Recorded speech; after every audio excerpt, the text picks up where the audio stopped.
ಒಂದನ್ನು ಮಾತಾಡಿ ಸ್ವಲ್ಪ ಜೋರಾಗಿ ಮಾತಾಡಿ, ಕ್ಲಿಯರ್ ಆಗಿ ಮಾತಾಡಿ, ಫಾಸ್ಟ್. ಅಲ್ಲ, ಇದು ಮೈಕ್ ಸರಿ ಇಲ್ಲ, ಎಲ್ಲ ಕಿವಿ ಸರಿ ಇದೆ, ಮೈಕ್ ಸರಿ ಇದೆ, ವಾಯ್ಸ್ ಸ್ವಲ್ಪ ಜೋರ ಇರಲಿ. ಅವರು ಪ್ರತಿಭಟನೆ ಮಾಡೋದು ಎಲ್ಲರೂ ಕೇಳ್ತದೆ, ನಾವು ಮಾತಾಡೋದು ಕೇಳ್ತಾ ಇಲ್ಲ. ಮಾನ್ಯ ಸಭಾಧ್ಯಕ್ಷರೇ, ರಾಜ್ಯಪಾಲರ ಭಾಷಣದ ಮೇಲೆ ವಂದನಾ ಮಂಡನೆ ನಿಲುವಳಿ ಮೇಲೆ ಮಾತಾಡಲಿಕ್ಕೆ ಅವಕಾಶ ಮಾಡಿಕೊಟ್ಟಿದ್ದೀರಿ, ತಮಗೆ ಧನ್ಯವಾದಗಳು. ಎಲ್ಲ ಸದಸ್ಯರಿಗೆ ನಿಮ್ಗೆ ಗೊತ್ತಿದೆ, ರಾಜ್ಯಪಾಲ ಭಾಷಣ ಮಾತಾಡುವ ಸಂದರ್ಭದಲ್ಲಿ ಅವರವರ ಅನುಗುಣ ಮಾತಾಡ್ತಾರೆ. ಅದನ್ನೆಲ್ಲ ಎಲ್ಲರಿಗೂ ಕೇಳಬೇಕಾಗ್ತದೆ. ಅದು ಮಧ್ಯೆ ಮಧ್ಯೆ ಅದು ಇಂಟರಪ್ಷನ್ ಆಗಬೇಕು. ಆದಷ್ಟು ಬೇಗ ಅವರ ಅಭಿಪ್ರಾಯ ಹೇಳಿ. ಅಲ್ಲ ಅದು ಓಕೆ, ಮಾತಾಡಿ. ರಾಜ್ಯ ಸರ್ಕಾರ ಅಲ್ಲ ಅಧ್ಯಕ್ಷರೇ, ಇಲ್ಲಿ ಮಾತಾಡೋಂಥದ್ದನ್ನ ಹೊರಗಡೆನೆ ಪ್ರಶ್ನೆ ಮಾಡ್ತಾ ಇದಾರೆ. ಇಲ್ಲಿ ಮಾತಾಡೋಂಥದ್ದು ಇಲ್ಲಿ ಕೇಳಂಗೂ ಇಲ್ವಾ? ಚರ್ಚೆ ಸತೀಶ್ ಇಲ್ಲೂ ಕೇಳಂಗಿಲ್ಲ. ಮಾಡಿ, ಅಷ್ಟು ಗಡಿ ಮಾಡಬೇಡಿ. ನಮ್ಮ ರಾಜ್ಯ ಸರ್ಕಾರ ಹಲವಾರು ಸಾಧನೆಗಳನ್ನ ಕಳೆದ 2.5 ವರ್ಷಗಳಿಂದ ಮಾಡಿದ್ದಾರೆ. ಅದು ಅಭಿವೃದ್ಧಿಯಲ್ಲಿರ್ಬೋದು, ಸಾಮಾಜಿಕ ನ್ಯಾಯದ ಕಾರ್ಯಕ್ರಮಗಳಿರ್ಬೋದು, ಆರ್ಥಿಕ ಶಿಸ್ತನ್ನು ಕಾಪಾಡಿ, ಪ್ರಾದೇಶಿಕ ನ್ಯಾಯವನ್ನು ಕಾಪಾಡಿ, ಜನಕೇಂದ್ರಿತ ಆಡಳಿತವನ್ನು ಕೊಟ್ಟಿದ್ದಾರೆ. ಕಾನೂನು ಸುವ್ಯವಸ್ಥೆಯನ್ನು ಕೂಡ ಕಾಪಾಡುವಂಥ ಕೆಲಸವನ್ನು ಮಾಡಿದ್ದಾರೆ. ರಾಜ್ಯಪಾಲರ ಭಾಷಣವನ್ನು ಓದಬೇಕಾಗಿದ್ದಂಥದ್ದು ಸಂವಿಧಾನಾತ್ಮಕವಾದಂಥ ಕರ್ತವ್ಯ. ಬಹುಶಃ 22ನೇ ತಾರೀಕು ನಡೆದಂಥ ಜಂಟಿ ಅಧಿವೇಶನದಲ್ಲಿ ರಾಜ್ಯಪಾಲರು ಮೊದಲನೇ ಸಾಲಿನ ಭಾಗಶಃ ಓದಿ, ಕೊನೆ ಸಾಲಿನ ಭಾಗಶಃವನ್ನು ಓದಿ ಈ ಸದನದಿಂದ ನಿರ್ಗಮಿಸಿರುವುದನ್ನು ಗಮನಿಸಿದಾಗ ಸಂವಿಧಾನಿಕವಾಗಿತ್ತೇ ಆ ನಡೆ ಅಂತ ಹೇಳುವಂಥ ಪ್ರಶ್ನೆ ಉದ್ಭವ ಆಗುತ್ತೆ. ಕೆಲವು ನಿರ್ದೇಶನಗಳಿದೆ ನಮ್ಮ ವಿಧಾನಸಭೆಯಲ್ಲಿರ್ಬೋದು, ಬೇರೆ ರಾಜ್ಯದ ವಿಧಾನಸಭೆಗಳಲ್ಲಿರ್ಬೋದು. ರಾಜ್ಯಪಾಲರು ಭಾಗಶಃ ಭಾಷಣವನ್ನು ಓದುವಂಥದ್ದು ಮತ್ತು 2-3 ಸಾಲುಗಳನ್ನು ಓದುವಂಥದ್ದು, 2-3 ಸಾಲುಗಳನ್ನು ಬಿಟ್ಟು ಓದುವಂಥದ್ದು. ಇದು 1969ರಲ್ಲಿ ವೆಸ್ಟ್ ಬೆಂಗಾಲಲ್ಲಿ ನಡೆದಂಥ ಇತಿಹಾಸವನ್ನು ಕೂಡ ನಾವು ಗಮನಿಸ್ಬೋದು. ನಮ್ಮ ಸದನದಲ್ಲಿ ಹಂಸರಾಜ್ ಭರದ್ವಾಜ್ರವರು ರಾಜ್ಯಪಾಲರಾದ ಇದ್ದಾಗ ಈ ರೀತಿಯಾದಂಥ ಒಂದು ಘಟನೆ ನಡೆದಿದೆ ಅಂತ ಕೂಡ ಚರ್ಚೆ ಆಗ್ತಾ ಇತ್ತು. ಆದರೆ ಇವತ್ತು ಪ್ರಶ್ನೆ ಬರೀ ಎಲ್ಲೋ ಒಂದು ಕಡೆ ಆಗ್ತಾ ಇರುವಂಥದ್ದಲ್ಲ. ದಕ್ಷಿಣ ಭಾರತದಲ್ಲಿ ಇವತ್ತು ಅದು ಕರ್ನಾಟಕ ಇರ್ಬೋದು, ತಮಿಳುನಾಡು ಇರ್ಬೋದು, ವೆಸ್ಟ್ ಬೆಂಗಾಲ್ ಇರ್ಬೋದು, ಕೇರಳ ಇರ್ಬೋದು, ತೆಲಂಗಾಣ ಇರ್ಬೋದು, ಇದೆಲ್ಲ ಕೂಡ ಕೇಂದ್ರದಲ್ಲಿರುವಂಥ ಸರ್ಕಾರ ಬಿಜೆಪಿಯೇತರ ಸರ್ಕಾರ ಇದೆ ಈ ರಾಜ್ಯಗಳಲ್ಲಿ. ಇಲ್ಲಿಯ ರಾಜ್ಯಪಾಲರು ಯಾವ ರೀತಿ ನಡ್ಕೊಳ್ತಾ ಇದ್ದಾರೆ, ರಾಜ್ಯಪಾಲರ ಕರ್ತವ್ಯಗಳನ್ನು ನೆರವೇರಿಸೋದ್ರಲ್ಲಿ, ಅದನ್ನು ನೋಡಿದಾಗ ಭಾಳ ಆತಂಕಕಾರಿಯಾಗ್ತದೆ. ಪ್ರಜಾಪ್ರಭುತ್ವದ ಮೇಲೆ ಒಂದು ದೊಡ್ಡ ಸವಾಲು ಇವತ್ತಿದೆ ಅಂತ ಹೇಳುವಂಥದ್ದು ನಮ್ಮ ಮುಂದೆ ಗೋಚರಿಸ್ತಾ ಇದೆ. ಮೊನ್ನೆ ತಮಿಳುನಾಡಿನಲ್ಲೂ ಕೂಡ ರಾಜ್ಯಪಾಲರು ಮಾತನ್ನೇ ಆಡಲಿಲ್ಲ, ಅವರು ಭಾಷಣನೇ ಓದಲಿಲ್ಲ, ಅವರು ಅರ್ಥನೇ ವಾಪಸ್ ಹೋಯ್ತು. ಇದು ಕಳೆದ 3 ವರ್ಷದಿಂದ ನಡೀತಾ ಇದೆ. ಹೋದ ವರ್ಷ ಕೇರಳನಲ್ಲೂ ಕೂಡ ಇದೇ ರೀತಿ ಆಗಿದೆ, ವೆಸ್ಟ್ ಬೆಂಗಾಲ್ನಲ್ಲೂ ಕೂಡ ಇದೇ ರೀತಿ ನಡೀತಾ ಇದೆ. ಅದರಿಂದ ಇದರ ಚರ್ಚೆ ಭಾಳ ಅವಶ್ಯಕ ಆಗಿಬಿಟ್ಟಿದೆ. ರಾಜ್ಯಪಾಲರನ್ನು ನೇಮಿಸುವಂಥ ಅಧಿಕಾರ ರಾಷ್ಟ್ರಪತಿಗಳಿಗಿದೆ. ಆರ್ಟಿಕಲ್ 74ನಲ್ಲಿ ರಾಷ್ಟ್ರಪತಿಗಳನ್ನು ಅಲ್ಲಿಯ ಸಂಪುಟ ಸಭೆ ಮತ್ತು ಪ್ರಧಾನಮಂತ್ರಿಗಳು ಯಾವ ರೀತಿ ಅವರಿಗೆ ಸಲಹೆಯನ್ನು ಕೊಡ್ತಾರೆ ಆ ರೀತಿ ಆಧರಿಸಿ ಅವರ ಕ್ರಮ ಜರುಗಿಸಬೇಕು. ಅವರು ನೇಮಕಾತಿಯನ್ನು ರಾಜ್ಯಪಾಲರು ನೇಮಕಾತಿ ಮಾಡಿದಾಗ ಕೂಡ ಪ್ರಧಾನಮಂತ್ರಿಗಳು ಮತ್ತು ಸಂಪುಟ ಸಭೆಯ ಸಲಹೆಯ ಮೇಲೆ ನೇಮಕಾತಿಯನ್ನು ಮಾಡ್ತಾರೆ. ನೇಮಕಾತಿಯಾದ ನಂತರ ರಾಜ್ಯಪಾಲರು ರಾಜ್ಯದಲ್ಲಿ ಅತಿ ಶ್ರೇಷ್ಠ ಸಂವಿಧಾನಿಕ ಹುದ್ದೆ, is the head of the state, constitutional head of the state. ಅವರು ಸಂವಿಧಾನಿಕವಾಗೇ ನಡ್ಕೋಬೇಕು. ಅವ್ರು ಯಾರು ನೇಮಕ ಮಾಡಿದ್ದಾರೆ ಅವರ ಅಧೀನದಲ್ಲಿ ಅವ್ರು ಕೆಲಸ ಮಾಡಲಿಕ್ಕೆ ಸಾಧ್ಯ ಆಗೋದಿಲ್ಲ. ಆದರೆ ರಾಜ್ಯಗಳು ಎಲ್ಲಿ ಬಿಜೆಪಿಯೇತರ ಸರ್ಕಾರಗಳಿದೆ ಅಲ್ಲ, ಅವರ ನಡವಳಿಕೆಗಳು ನೋಡಿದಾಗ ಎಲ್ಲೋ ಆತಂಕ ಉಂಟಾಗ್ತಾ ಇದೆ. ಇವರು ಕೇಂದ್ರದ ಏನು ಹೇಳ್ತಾ ಇದ್ದಾರೆ ಅದ್ರ ಪ್ರಕಾರ ನಡ್ಕೊಳ್ತಾ ಇದ್ದಾರೆ ಇವರು ಅಂತ ಹೇಳೋದು ಈ ಆತಂಕ ಉಂಟಾಗ್ತಾ ಇದೆ. ಮೊನ್ನೆ ನಡೆದಂಥ ಭಾಷಣದಲ್ಲಿ ಸುದೀರ್ಘವಾಗಿ ರಾಜ್ಯ ಸರ್ಕಾರ ಕರ್ನಾಟಕ ರಾಜ್ಯ ಸರ್ಕಾರ ಮಾಡಿದಂಥ ನೀತಿಗಳು, ಜನಕೇಂದ್ರಿತವಾದಂಥ ಆಡಳಿತ, ಸಾಮಾಜಿಕ ಭದ್ರತೆಯನ್ನು ಕೊಡುವಂಥ ಕಾರ್ಯಕ್ರಮಗಳು ಇದರ ಉಲ್ಲೇಖವನ್ನು ಮಾಡಿದ್ದಾರೆ. ಮತ್ತು ಮುಂದಿನ ಹಾದಿ ಏನು, ರಾಜ್ಯ ಸರ್ಕಾರದ ಕಾರ್ಯಕ್ರಮಗಳೇನು, ಇದನ್ನು ಉಲ್ಲೇಖ ಮಾಡಿದ್ದಾರೆ. ಅದನ್ನು ಓದೋದು ಬಿಟ್ಟು ಇವತ್ತು ರಾಜ್ಯಪಾಲರು ಕೊನೆಯಾಗಿ ಜೈ ಹಿಂದ್, ಜೈ ಕರ್ನಾಟಕ, ಜೈ ಸಂವಿಧಾನ ಅಂತಿದೆ ಕೊನೆ ಸಾಲ ತಾವು ನೋಡ್ಬೋದು ಭಾಷಣದಲ್ಲಿ. ಜೈ ಸಂವಿಧಾನ ಅಂತ ಕೂಡ ಹೇಳುವಕ್ಕೆ ಅವ್ರ ಕಾಯಿಲೆ ಇಲ್ಲ. ಜೈ ಹಿಂದ್ ಅಂತ ಹೇಳಿ ಇಲ್ಲಿಂದ ಹೊರಟ್ಬಿಟ್ರು. ಅಂದರೆ ಏನು ಅವ್ರನ್ನ ಏನು ಕಾಡ್ತಾ ಇದೆ ಅಂತ ಹೇಳುವಂಥದ್ದು ಒಂದು ಪ್ರಶ್ನೆ ಉದ್ಭವ ಆಗ್ತಾ ಇದೆ. ಏನಕ್ಕೆ ಅಷ್ಟೊಂದು ಆತಂಕ, ಅಷ್ಟೊಂದು ಭಯ? ಕೊನೆಯ ಸಾಲ ಕೂಡ ಓದಲಿಕ್ಕೆ ಅವ್ರಿಗೆ ತಾಳ್ಮೆನೇ ಇಲ್ಲ. ಇವತ್ತೊಬ್ಬ ರಾಜ್ಯಪಾಲ ಯಾವ ರೀತಿ ನಡ್ಕೋಬೇಕು, ಮೊದಲನೇ ಅಧಿವೇಶನ, ಜಂಟಿ ಅಧಿವೇಶನದಲ್ಲಿ ಏನು ಭಾಷಣವನ್ನು ಮಾಡಬೇಕು, ಈ ಪ್ರಶ್ನೆಗಳು ಕಳೆದ 80 ವರ್ಷಗಳ ನಮ್ಮ ಇತಿಹಾಸದಲ್ಲಿ, ಸ್ವತಂತ್ರ ಭಾರತದ ಇತಿಹಾಸದಲ್ಲಿ ಹಲವಾರು ಪ್ರಕರಣಗಳು ನಡೆದಿದೆ. ಸರ್ವೋಚ್ಚ ನ್ಯಾಯಾಲಯಗಳ ತೀರ್ಪುಗಳಿದೆ. ಮತ್ತು ರಾಜ್ಯಪಾಲರ ಅಧಿಕಾರ ವ್ಯಾಪ್ತಿ ಏನು, ಕಾರ್ಯವ್ಯಾಪ್ತಿ ಏನು, ಸಂವಿಧಾನದಡಿಯಲ್ಲಿ ಯಾವ ರೀತಿ ಅವ್ರು ಕೆಲಸ ಮಾಡಬೇಕು ಅಂತ ಹೇಳುವಂಥದ್ದನ್ನ ಕಾನ್ಸ್ಟಿಟ್ಯೂಯೆಂಟ್ ಅಸೆಂಬ್ಲಿ ಡಿಬೇಟ್ಗಳಲ್ಲಿದೆ. ಬಾಬಾ ಸಾಹೇಬ್ ಅಂಬೇಡ್ಕರ್ ಅವ್ರ ಚರ್ಚೆಯಲ್ಲಿ ಭಾಗವಹಿಸ್ತಾ ಹೇಳಿರುವಂಥ ಹೇಳಿಕೆಗಳಿದೆ. ಇದೆಲ್ಲವನ್ನು ಇವತ್ತು ಗಾಳಿಗೆ ತೂರಿ ಒಂದು ಹೊಸ ಸಂಸ್ಕೃತಿಯನ್ನು ರಾಜ್ಯಪಾಲರು ಏನು ಈ ದೇಶದಲ್ಲಿ ಪ್ರದರ್ಶನ ಮಾಡ್ತಾ ಇದ್ದಾರೆ, ಅದರ ಬಗ್ಗೆ ಕೆಲವು ಕಾನೂನಾತ್ಮಕ ವಿಚಾರಗಳನ್ನು ಮಾತಾಡಬೇಕು ಅಂತ ಬಯಸ್ತಾ ಇದ್ದೇನೆ. ಆರ್ಟಿಕಲ್ 163 ಅಡಿಯಲ್ಲಿ ಇವತ್ತು ರಾಜ್ಯಪಾಲರು ಸಂಪುಟ ಸಭೆ ಸಲಹೆಯ ಮೇಲೆ aid and advice of the councils of ministers, ಅದರ ಆಧಾರದ ಮೇಲೆ ಅವರ ಕರ್ತವ್ಯವನ್ನು ನೆರವೇರಿಸಬೇಕೇ ಹೊರತು ಸಂವಿಧಾನ ಅಡಿಯಿನಲ್ಲಿದ್ದಂಥ ವಿವೇಚನವನ್ನು ಬಿಟ್ಟು ತಮ್ಮದೇ ಆದಂಥ ವಿವೇಚನೆಯನ್ನು ಬಳಸಿ ಕ್ರಮ ಜರುಗಿಸಲಿಕ್ಕೆ ಅವಕಾಶ ಇಲ್ಲ. ನಮ್ಮ ಸಂವಿಧಾನದ ರಚಕರು ಅವರ ಕೆಲವು ಚರ್ಚೆಗಳನ್ನು ಓದಲಿಕ್ಕೆ ಬಯಸ್ತಾ ಇದ್ದೀನಿ. ಯಾವ ರೀತಿಯಾದಂಥ ರಾಜ್ಯಪಾಲರ ನೇಮಕಾತಿ ಆಗಬೇಕೆ, ಅವರ ಆಯ್ಕೆ ಆಗಬೇಕೆ, ಚುನಾಯಿತರಾಗಬೇಕೆ ಅಂತ ಹೇಳುವಂಥ ಚರ್ಚೆ ನಡೀತದೆ. ಬಾಬಾ ಸಾಹೇಬ್ ಅಂಬೇಡ್ಕರ್ ಅವರು ಹೇಳ್ತಾರೆ, there cannot be 2 swords in one's cupboard ಅಂತ. 2 ಅಸ್ತ್ರಗಳು, ಪ್ರಬಲವಾದಂಥ ಅಸ್ತ್ರಗಳು ಒಂದೇ ಕಡೆ ಇರ್ಲಿಕ್ಕೆ ಸಾಧ್ಯ ಆಗಲ್ಲ ಅಂತ. ಅಂದರೆ ಅಧಿಕಾರ ಹಂಚಿಕೆಯಲ್ಲಿ ಇಬ್ಬರು ಒಂದೇ ಅಧಿಕಾರ ಸಂವಿಧಾನದಲ್ಲಿ ಕೊಡ್ಲಿಕ್ಕೆ ಸಾಧ್ಯ ಆಗೋದಿಲ್ಲ.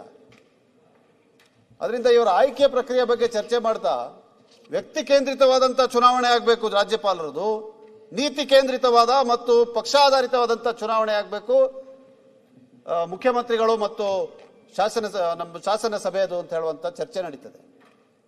ಅದರಿಂದ ಅವರಿಗೆ ಚುನಾವಣೆ ಮಾಡಿ ಪ್ರಯೋಜನ ಆಗೋದಿಲ್ಲ, ಅಷ್ಟೊಂದು ವೆಚ್ಚವನ್ನು ಮಾಡಿ ಪ್ರಯೋಜನ ಆಗೋದಿಲ್ಲ. ಯಾಕಂದರೆ ಅದು ಒಬ್ಬ ವ್ಯಕ್ತಿ ಆಧಾರಿತವಾದಂಥ ಚುನಾವಣೆ ಆಗ್ತದೆ. ಒಳ್ಳೆ ವ್ಯಕ್ತಿಯ ಕೆಟ್ಟ ವ್ಯಕ್ತಿಯ ಅಂತ ಹೇಳೋಂಥ ಒಂದೇ ತೀರ್ಮಾನವನ್ನು ಜನ ಮಾಡ್ತಾರೆ. ಅವರ ಅಧಿಕಾರ ವ್ಯಾಪ್ತಿ ಕೂಡ ಪೂರ್ಣವಾಗಿ ಒಂದು aid and advice of the council of ministers ನಡೆಯೋದ್ರಿಂದ ಚುನಾವಣೆ ಅವಶ್ಯಕತೆ ಇಲ್ಲ, ಇವ್ರನ್ನ ನೇಮಕ ಮಾಡೋಣ ಅಂತ ಹೇಳುವಂಥ ತೀರ್ಮಾನಕ್ಕೆ ಬರ್ತಾರೆ.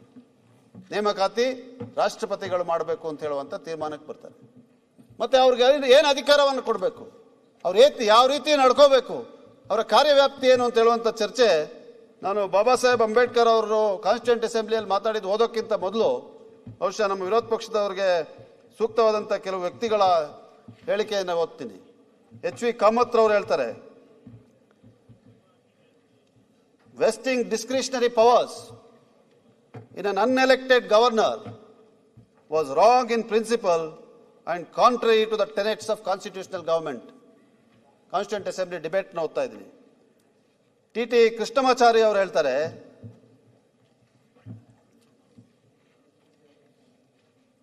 here the general proposition is that the governor has to act on the advice of his ministers.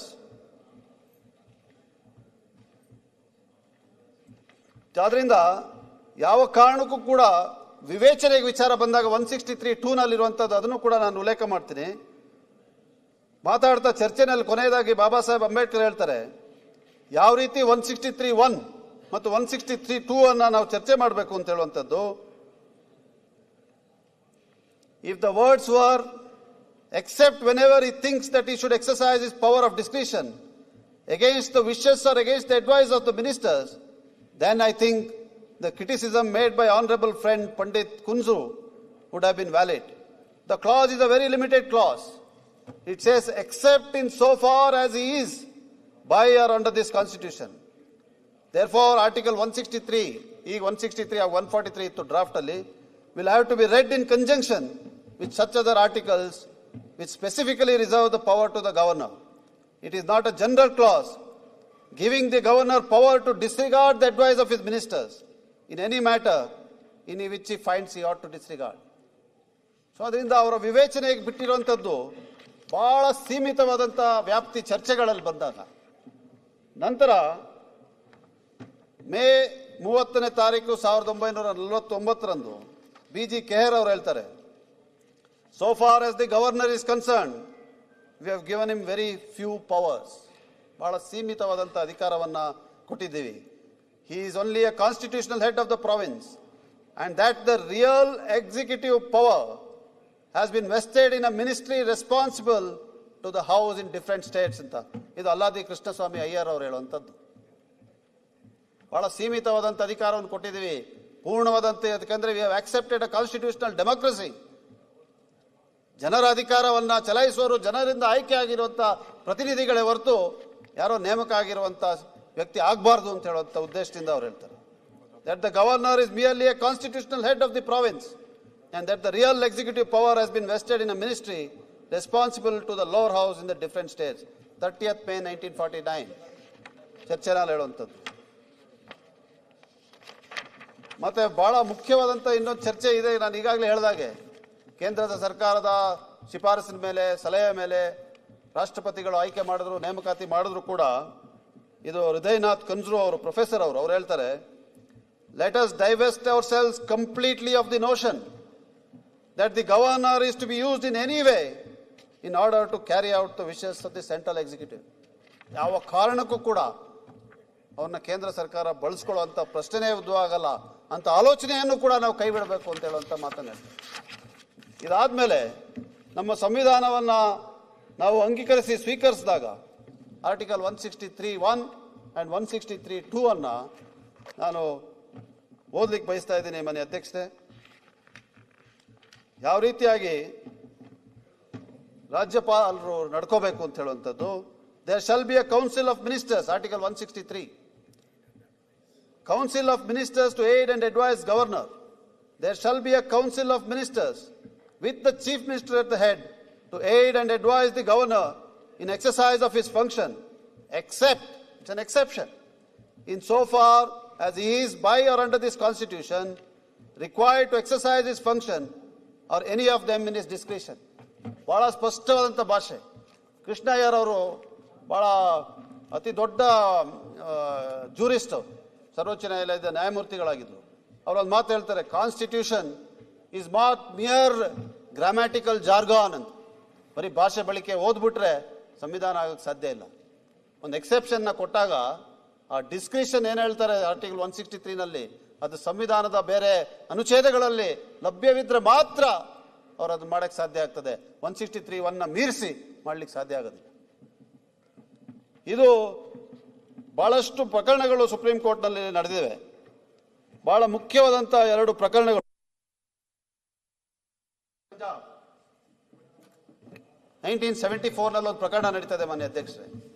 ಅದರಲ್ಲಿ ಶಂಶೇರ್ ಸಿಂಗ್ ಅಂತ ಹೇಳೋರು ಮತ್ತು ಇನ್ನೊಬ್ಬ ವ್ಯಕ್ತಿ ಅವರು ನ್ಯಾಯಮೂರ್ತಿಗಳಾಗಿರ್ತಾರೆ, ಕೆಳ ನ್ಯಾಯಾಲಯಗಳದ ನ್ಯಾಯಮೂರ್ತಿಗಳಾಗಿರ್ತಾರೆ. ಉಚ್ಚ ನ್ಯಾಯಾಲಯ ಒಂದು ತೀರ್ಮಾನವನ್ನು ತಗೊಳ್ತದೆ, ಇವರಿಬ್ಬರನ್ನ ತೆಗೆದಾಕಬೇಕು, ಅವರ ಕೆಲಸದಿಂದ ತೆಗೆದಾಕಬೇಕು, ಪದಚ್ಯುತಿಗೊಳಿಸಬೇಕು ಅಂತೇಳಿ. ಆ ತೀರ್ಮಾನವನ್ನು ನೇರವಾಗಿ ರಾಜ್ಯಪಾಲರಿಗೆ ಕಳಿಸ್ತಾರೆ. ರಾಜ್ಯಪಾಲರು ಉಚ್ಚ ನ್ಯಾಯಾಲಯದ ತೀರ್ಮಾನದಂತೆ ಸಂಪುಟ ಸಭೆಗೆ ಅವರ ಸಲಹೆಯನ್ನು ಪಡೆಯದೆ ಅವ್ರನ್ನ ಪದಚ್ಯುತಿಗೊಳಿಸ್ತಾರೆ. ಈ ಪ್ರಕರಣ ಸರ್ವೋಚ್ಚ ನ್ಯಾಯಾಲಯಕ್ಕೆ ಹೋದಾಗ Shamsher Singh versus state of Punjab 1974 ಇದರಲ್ಲಿ ಚರ್ಚೆ ಆಗ್ತದೆ. ಇದು ಸರ್ವೋಚ್ಚ ನ್ಯಾಯಾಲಯದ 7 ನ್ಯಾಯಮೂರ್ತಿಗಳ ಪೀಠ, ಚೀಫ್ ಜಸ್ಟಿಸ್ನ ಒಳಗೊಂಡಂತೆ 7 ನ್ಯಾಯಮೂರ್ತಿಗಳ ಕಾನ್ಸ್ಟಿಟ್ಯೂಷನಲ್ ಬೆಂಚ್, ಸಂವಿಧಾನಿಕವಾದಂಥ ಪೀಠನಲ್ಲಿ ಚರ್ಚೆಯಾಗಿ ಅವರು ಕಾನೂನನ್ನು ಹೇಳ್ತಾರೆ. ಯಾಕಂದರೆ article 141, 142 of the constitution supreme court ಹೇಳಿರುವಂಥದ್ದು ಕಾನೂನು. ನಾವೆಲ್ಲರೂ ಕೂಡ ಸುಪ್ರೀಂ ಕೋರ್ಟ್ ಹೇಳಿರುವಂಥ ಕಾನೂನನ್ನು ಎತ್ತಿ ಹಿಡಿಯುವಂಥ ಕೆಲಸ ಮಾಡಬೇಕು ಸಂವಿಧಾನದ ಅಡಿಯಲ್ಲಿ. ಅದರಿಂದ ಅವ್ರು ಹೇಳಿರುವಂಥ ಕಾನೂನು ಏನು ಅಂತ ಹೇಳಿದ್ರೆ ಪ್ಯಾರಾ 154, ನಾನು ಕೋಟ್ ಮಾಡ್ತಾ ಇದ್ದೀನಿ ಜಡ್ಜ್ಮೆಂಟ್ನ. We declare the law of this branch of our constitution to be that the president and governor, custodians of all executive and other powers under various articles, shall by virtue of these provisions exercise their constitutional powers only upon and in accordance with the aid of their ministers. This is the law. ಆಮೇಲೆ ಯಾವುದು discretion ಇದೆ ಅದು ಸಂವಿಧಾನದ ಅಡಿಯಲ್ಲಿ ಹೇಳಿದ್ದಾರೆ. ಈ ಪ್ರಕರಣದ ನಂತರ ಬಹಳಷ್ಟು ಪ್ರಕರಣಗಳು ಬಂದು ಎಲ್ಲವೂ ಕೂಡ ಶಂಶೇರ್ ಸಿಂಗ್, ಯಾಕಂದ್ರೆ it's a constitutional bench judgement. ಇತ್ತೀಚೆಗೆ 2016ರಲ್ಲಿ ಅರುಣಾಚಲ್ ಪ್ರದೇಶದಲ್ಲಿ ಸಂಸತ್ನ ನಮ್ಮ ವಿಧಾನಸಭೆಯ ಮುಗಿದ ಮೇಲೆ, ಅಧಿವೇಶನ ಮುಗಿದ ನಂತರ ಹೊಸ ಅಧಿವೇಶನಕ್ಕೆ ಸಂಪುಟ ಸಭೆ ಸಲಹೆಯನ್ನು ಕೊಡ್ತಾರೆ ರಾಜ್ಯಪಾಲರಿಗೆ.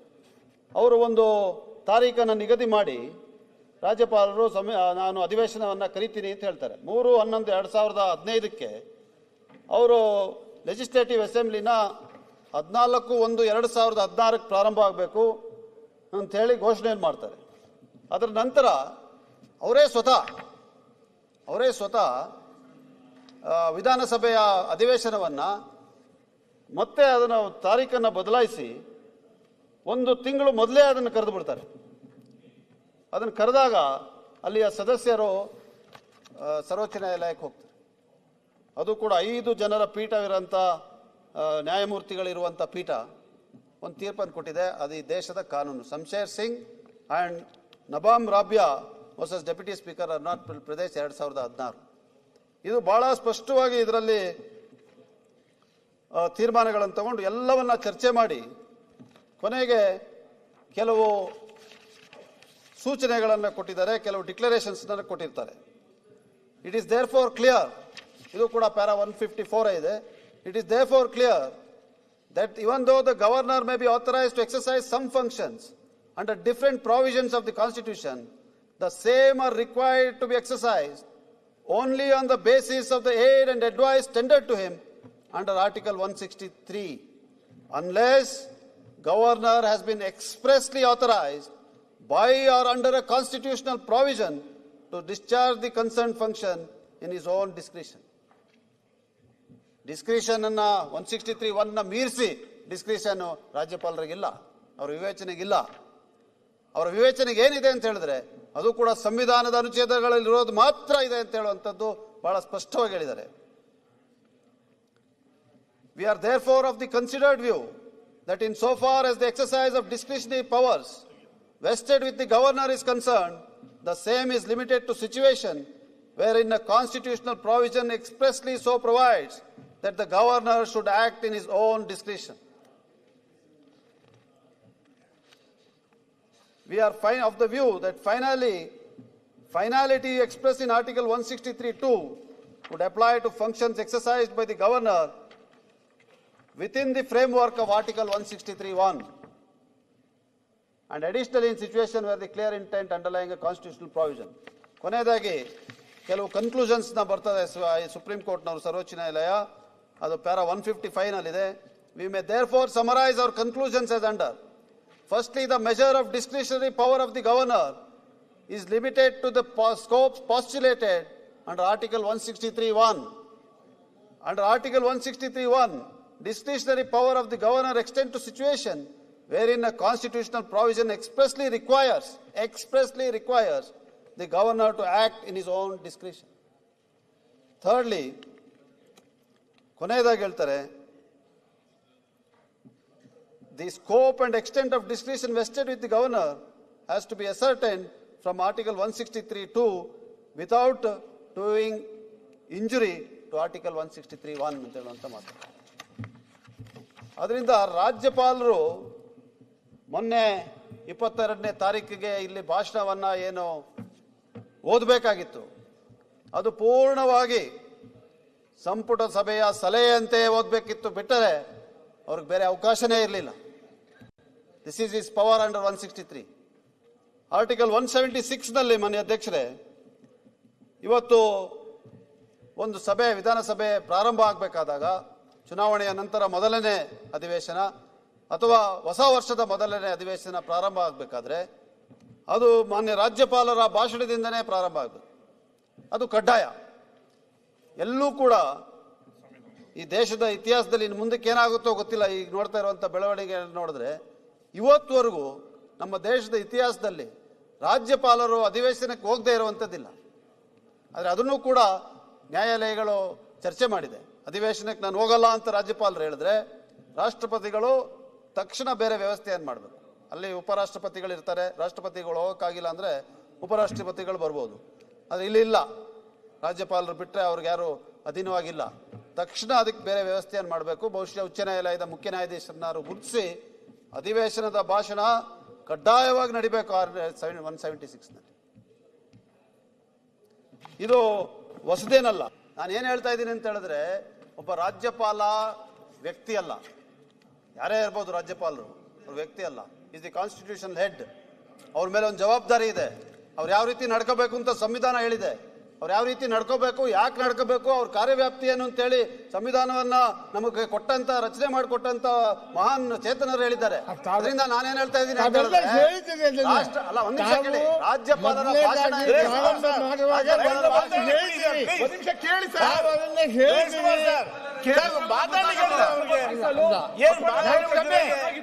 ಈಗ ಪಣ್ಣಣ್ಣವರು ಇದೆಲ್ಲವನ್ನ ಮಾತಾಡಿದ್ದಾರೆ. ಪಣ್ಣಣ್ಣವರು ತಮ್ಮ ಮಾತಿನಲ್ಲಿ ಎಲ್ಲ ವಿಚಾರಗಳನ್ನು ಹೇಳಿದ್ದಾರೆ. ಈಗ ಮತ್ತೆ ಈಗ ಅವರು ಪ್ರಾರಂಭ ಮಾಡಿದ್ದಾರೆ. ಇಲ್ಲ, ಅದಕ್ಕೆ ಅಡ್ಡಿಪಡಿಸಿಲ್ಲ, ಇದರಲ್ಲಿ ಮಾತಾಡಿ ಹೇಳಿದ್ದಾರೆ ಅಷ್ಟೇ. ನಾವು ವೆಸ್ಟ್ ಮಿನಿಸ್ಟರ್ ಸಿಸ್ಟಮ್ ನ ಅಡಾಪ್ಟ್ ಮಾಡ್ಕೊಂಡಿದ್ದೀವಿ. Adapted the Westminster system. ದಯ ಪಾಲಿಸಿ ಇದೆಲ್ಲ ಅವರು ಕೊಟ್ಟಿರುವಂತ ಭಾಷೆ. ಅದರಿಂದ ಇದು ಒಂದು ಸದನದಲ್ಲಿ ಬಳಸುವಂತ ಭಾಷೆ. ನಾನೇನು ಹೇಳ್ತಾ ಇರೋದು ಅಂತ ಹೇಳಿದ್ರೆ, ರಾಜ್ಯಪಾಲರ ಭಾಷಣ ಏನಿದೆಯಲ್ಲ ಅದು ನಮ್ಮ ಸಂಪುಟ ಸಭೆಯ ನಿರ್ಧಾರದಂತೆ ಮತ್ತು ಅವರ ಕೊಟ್ಟಂತ ಸಲಹೆ ಸೂಚನೆಗಳಂತೆಯೇ ಅವ್ರು ಓದಬೇಕು. ಅದನ್ನ ಅವ್ರು ಓದಲಿಲ್ಲ. ಅದರಿಂದ ಅದರ ಅರ್ಥ ನಾನು ಆ ಭಾಷಣಕ್ಕೆ ವಂದನೆ ಅರ್ಪಿಸ್ತಾ ಇಲ್ಲ ಅಂತಲ್ಲ. ಅವ್ರು ಓದಲಿಲ್ಲ, ಇದು ನಿಜ ಅಲ್ವಾ?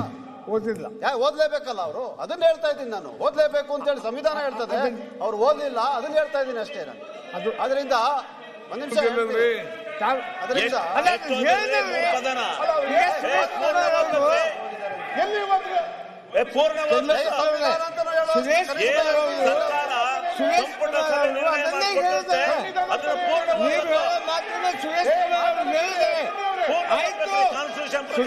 ಈಗ ಸುರೇಶ್ ಕುಮಾರ್ ಅವರು ಅದನ್ನೇ ಹೇಳಿದ್ದಾರೆ.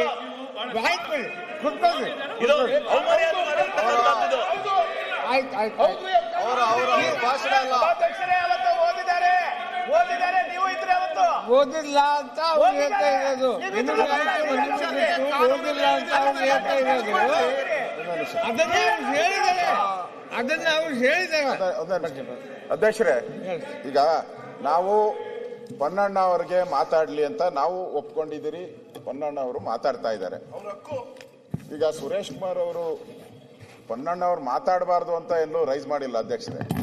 ಪೊನ್ನಣ್ಣ ಅವರಿಗೆ ರೈಸ್ ಮಾಡ್ತಾ ಇರೋದು, ಅವರು ರಾಜ್ಯಪಾಲರಿಗೆ ವಂದನಾ ನಿರ್ಣಯ ಮಾಡಬೇಕಾದ್ರೆ ಅದ್ರದ್ದು ಏನು ಕಂಟೆಂಟ್ ಇದೆ ಅದ್ರ ಮೇಲೆ ಮಾಡಬೇಕು.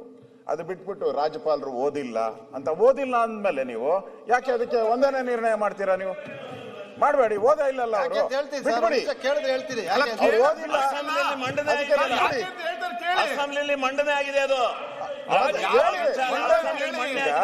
ಅದ್ರ ಬಗ್ಗೆ ಚರ್ಚೆ. ಭಾರದ್ವಾಜ್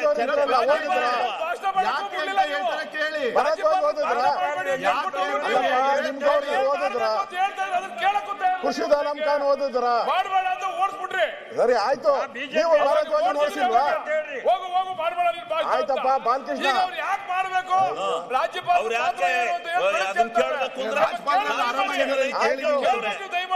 ಈಗ ಅಧ್ಯಕ್ಷರೇ ಟಿವಿ ನೋಡ್ತಾವ್ರಂತೆ, ಪೊನ್ನಣ್ಣ ಚೆನ್ನಾಗಿ ಮಾತಾಡ್ತಾರೆ ಅಂತ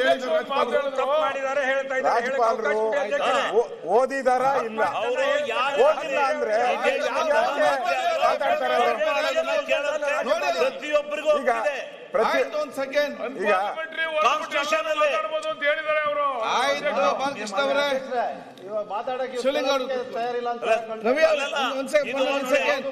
ಈಗ ಮತ್ತೊಬ್ಬ ಸದಸ್ಯರಿಗೆ ಅವಮರ್ಯಾದೆ ಮಾಡಿದಂಗಾಗುತ್ತೆ ಇದು. ಆಯ್ತು, ಎಲ್ಲ ನೀವು ಮರ್ಯಾದೆ ಇದ್ದವರೇ ಮತ್ತೆ ಮರ್ಯಾದೆ ಕೊಡುವವರೇ, ದಯವಿಟ್ಟು ಕೂತ್ಕೊಳ್ಳಿ ಎಲ್ಲ. ಮಾಡಬಾರ್ದು. ಆಯ್ತು, ಅವ್ರು ಮಾತಾಡ್ಬೇಕು. ಆಯ್ತಪ್ಪ, ಕೂತ್ಕೊಳ್ಳಿ. ನೀವು ಅವ್ರ ಮೇಲೆ ಕ್ರಮ ತಗೊಳ್ಳಿ. ಶಿವಲಿಂಗ ಅವರೇ, ನೀವು ಕೂತ್ಕೊಳ್ಳಿ, ಪ್ರತಿಪಕ್ಷ ನಾಯಕರು ಮಾತಾಡ್ಲಿ. ಕಾನ್ಸ್ಟಿಟ್ಯೂಷನ್ ಮಾತಾಡ್ತಾ ಇದ್ದಾರೆ. ಆಯ್ತು ಒಂದ್ ಸೆಕೆಂಡ್. ಆಯ್ತು, ನೀವು ಕೂತ್ಕೊಳ್ಳಿ. ನೀವು ಯಾಕೆ ಚರ್ಚೆ ಮಾಡ್ತೀವಿ? ಆಯ್ತು, ನೀವ್ ಹೇಳಿ. ಈಗ ನೀವ್ ಹೇಳಿ.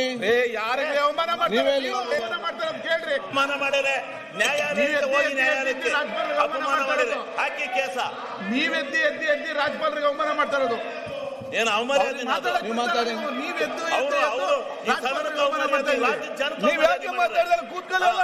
ನೀವು ಕೂತ್ರಿ. ಶಿವಲಿಂಗ ಅವರೇ ಕೂತ್ಕೊಳ್ಳಿ. ಶಿವಲಿಂಗ ಅವರೇ ಕೂತ್ಕೊಳ್ಳಿ. ಶಿವಲಿಂಗ ಅವರೇ, ನಾರಾಯಣ ಸ್ವಾಮಿ ಕೂತ್ಕೊಳ್ಳಿ. ತಗೊಳ್ಳಿ ಕಾನ್ಸ್ಟಿಟ್ಯೂಷನ್. ವಿಷಯ ಏನು ಇದ್ರೆ ಹೇಳಿ. ಅದೇ ಕೂತ್ಕೊಳ್ಳಪ್ಪ, ನೀನು ಸುಮ್ಮನೆ ಬುದ್ಧಿ ನಿಮ್ಗೆ ಯಾಕೆ ಕೂತ್ಕೊಳ್ಳಿ.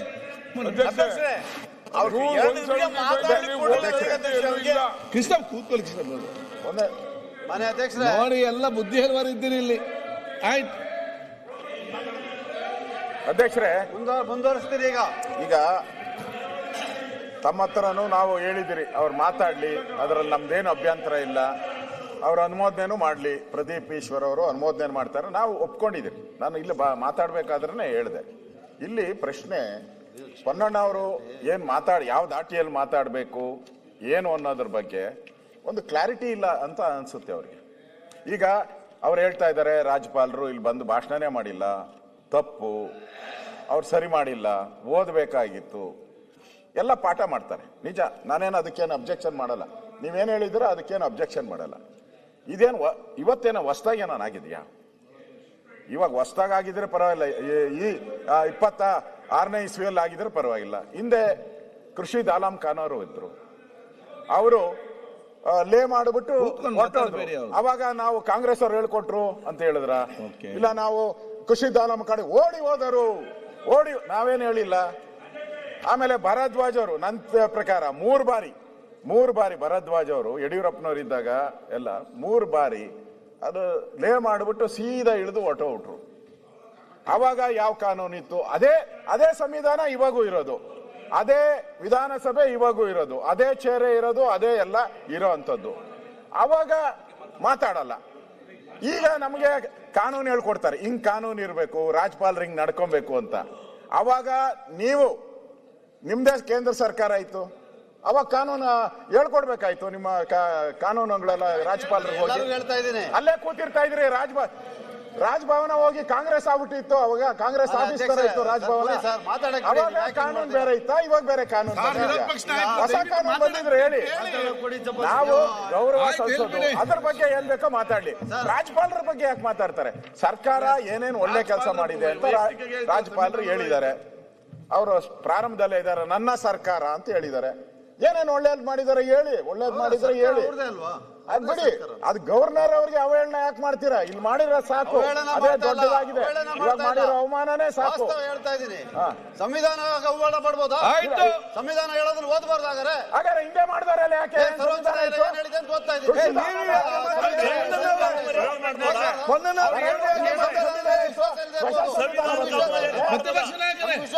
ಅವ್ರಿಗೆ ಉತ್ತರ ಕೊಡ್ತೀನಿ.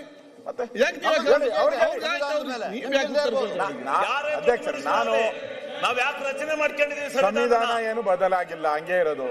ಹಿಂದೆನೂ ನಡೆದಿದೆ. ಹೊಸದಾಗಿ ಇವ್ರು ಅದನ್ನ ನಮ್ಗೆ ಎಕ್ಸ್ಪ್ಲೈನ್ ಮಾಡಿ ಹೇಳೋ ಅವಶ್ಯಕತೆ ಏನಿದೆ ನಮ್ಗೆ? ಹೇಳಿ ಅವ್ರಿಗೆ ಮಾತಾಡಕ್ಕೆ. ಒಂದ್ ಕೋನ್ ರೆಡ್ಡಿ ಅವರೇ, ಏನ್ ವಿಷಯ ಹೇಳಿ, ನಿಮ್ಮ ಪ್ರಾಬ್ಲಮ್ ಹೇಳಿ. ಏನಿಲ್ಲ, ಶಿವಲಿಂಗ ಅವ್ರೆ ಹೇಳಿ ಏನು? ಆಲಂ ಪ್ರಭು ಹೇಳಿ ಏನು? ಸಭಾಧ್ಯಕ್ಷ ಒಂದ್ಸಲ ಅವ್ರು ಮುಗಿಲಿ, ಇಲ್ಲ ಅವ್ರು ನಿಲ್ಲುದಿಲ್ಲ, ಕೇಳ್ತಾ ಇರ್ತಾರೆ. ಎಲ್ಲ ಏನಿಲ್ಲ ಅಲ್ಲ, ಯಾರು ಒಬ್ರು ಮಾತಾಡಿ. ಆಲಂ ಪ್ರಭು ಅವ್ರು ಮಾತಾಡಿ ಮುಂಚೆ.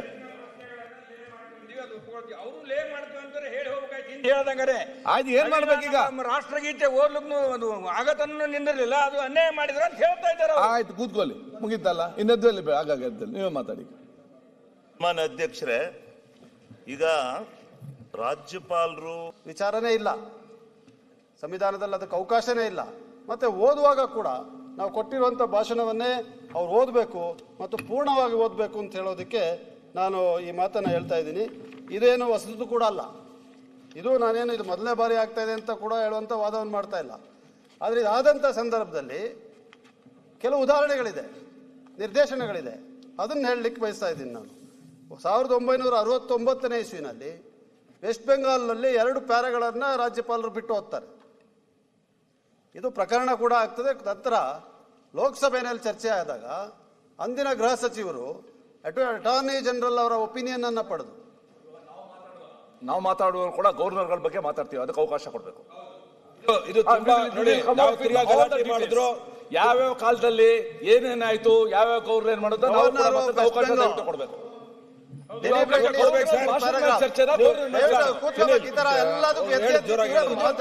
ಅವಕಾಶ ನಿಲ್ಸು ಮಾತಾಡ್ತಾ ಇರೋದು ನೀವು ಕೇಳಿ. ಅವಕಾಶ ಸಂವಿಧಾನದಲ್ಲಿ ಇರೋದನ್ನ ಹೇಳ್ತಾ ಇರೋದು ನಾನು. ಏನ್ ಎಲ್ಲದಕ್ಕೂ ಪದೇ ಪದೇ ಎದ್ದಿಟ್ಬಿಟ್ಟು ಇವ್ರಿಗೆ ಎಲ್ಲ ಗೊತ್ತಿರೋ ತರ ಮಾತಾಡ್ತಾ ಇದ್ದಾರೆ. ನೀವು ಮೇಧಾವಿಗಳಪ್ಪ. ಅದಕ್ಕೆ ಮಾನ್ಯ ಸಭಾಧ್ಯಕ್ಷರೇ, ಕಾಂಗ್ರೆಸ್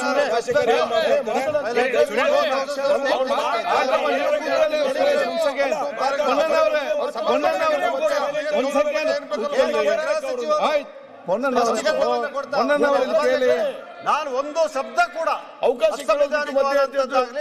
ಅನ್ಪಾರ್ಲಿಮೆಂಟರಿ ನಾನು ಕಾನ್ಸ್ಟಿಟ್ಯೂಷನ್ ಓದಬಾರ್ದ? ಆಯ್ತು, ಮತ್ತೆ ನಿಲ್ಲಿ ಅಷ್ಟೇ. ಅವ್ರು ಮಾಡಿ ಅಧ್ಯಕ್ಷರೇ ಒಂದೇ ನಿಮಿಷ ಅವ್ರು ಮಾಡಿರುವಂತ ಭಾಷಣದಲ್ಲಿರುವಂತ ಹಲವಾರು ಅಂಶಗಳೇನಿದೆ, ರಾಜ್ಯ ಸರ್ಕಾರದ ಕೊಡುಗೆ ಏನಿದೆ, ಅದೆಲ್ಲವನ್ನ ಕೂಡ ಸ್ವಾಗತ ಮಾಡ್ತೀವಿ, ಅದಕ್ಕೆ ವಂದನೆಯನ್ನ ಕೊಡ್ತೀವಿ. ಅದು ಎರಡನೇ ಮಾತು. ಅದು ಓದಬೇಕಿತ್ತಲ್ಲ, ಅದು ಓದಿದಾರ, ಎಷ್ಟು ಓದಿದ್ದಾರೆ, ಭಾಗಶಃ ಓದಿರೋದು ಸರಿಯಾ ತಪ್ಪ ಅಂತೇಳಿ ಸಂವಿಧಾನ ಏನ್ ಹೇಳ್ತದೆ ಅಂತ ಈ ಸದನದಲ್ಲಿ ಚರ್ಚೆ ಮಾಡಿದ್ರೆ ಇನ್ನೇಲ್ ಮಾಡ್ಲಿ, ಬೀದಿನಲ್ಲಿ ಮಾಡ್ಲಾ? ಇದು ಇರುವಂತ ವಿಚಾರ. ಇದು ಜನಕ್ಕೆ ಗೊತ್ತಾಗಬೇಕಲ್ಲ ಏನು ಕಾನೂನು ಅಂತ. ಏನ್ ಹೇಳಿದ್ರು ಸುರೇಶ್ ಕುಮಾರ್ ಅವರು, ಮಾನ್ಯ ಕಾನೂನು ಸಚಿವರು ಮಾತಾಡ್ತಾ ಇದ್ದಾಗ ಅಡ್ಡಪಡಿಸಿ ಹೇಳಿದ್ರು, ವಿವೇಚನೆ ಇದೆ ಅವ್ರಿಗೆ, ಏನ್ ಬೇಕು 163(1) ನಲ್ಲಿ ಇರುವಂತ ವಿವೇಚನೆ ಏನ್ ಬಗ್ಗೆ ಅವ್ರು ಮಾತಾಡಿದ್ರು. ಅದನ್ನ ಸ್ಪಷ್ಟಪಡಿಸ್ತಾ ಇದ್ದೀನಿ ನಾನು. ನನಗೆ ತಿಳಿದಷ್ಟು ಮಾತಾಡ್ತಾರೆ. ಸರ್ಕಾರಕ್ಕೆ ವಿವೇಕನೂ ಇರಬೇಕು, ರಾಜ್ಯಪಾಲರಿಗೆ ವಿವೇಚನೆನೂ ವಿರೋಧ ಪಕ್ಷಕ್ಕೂ ಇರಬೇಕು. ಗೊತ್ತಲ್ಲ, ಇಲ್ಲಿ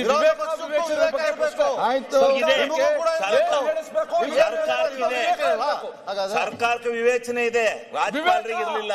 ವಿವೇಕ ರಾಜ್ಯಪಾಲರಿಗೆ ಇರಲಿಲ್ಲ. ಅವರು ತಾಳ್ಮೆಗೆಟ್ಟು ರಾಜ್ಯಪಾಲರು. ಅದು ಇಡೀ ರಾಜ್ಯದ ಜನಕ್ಕೆ, ರಾಷ್ಟ್ರ ತಾಳ್ಮೆ ತಗೋಬಹುದಾಗಿತ್ತಲ್ಲ. ಅಧ್ಯಕ್ಷರೇ, ಈ ಸರ್ಕಾರಕ್ಕೆ ವಿವೇಕ ಇದೆ,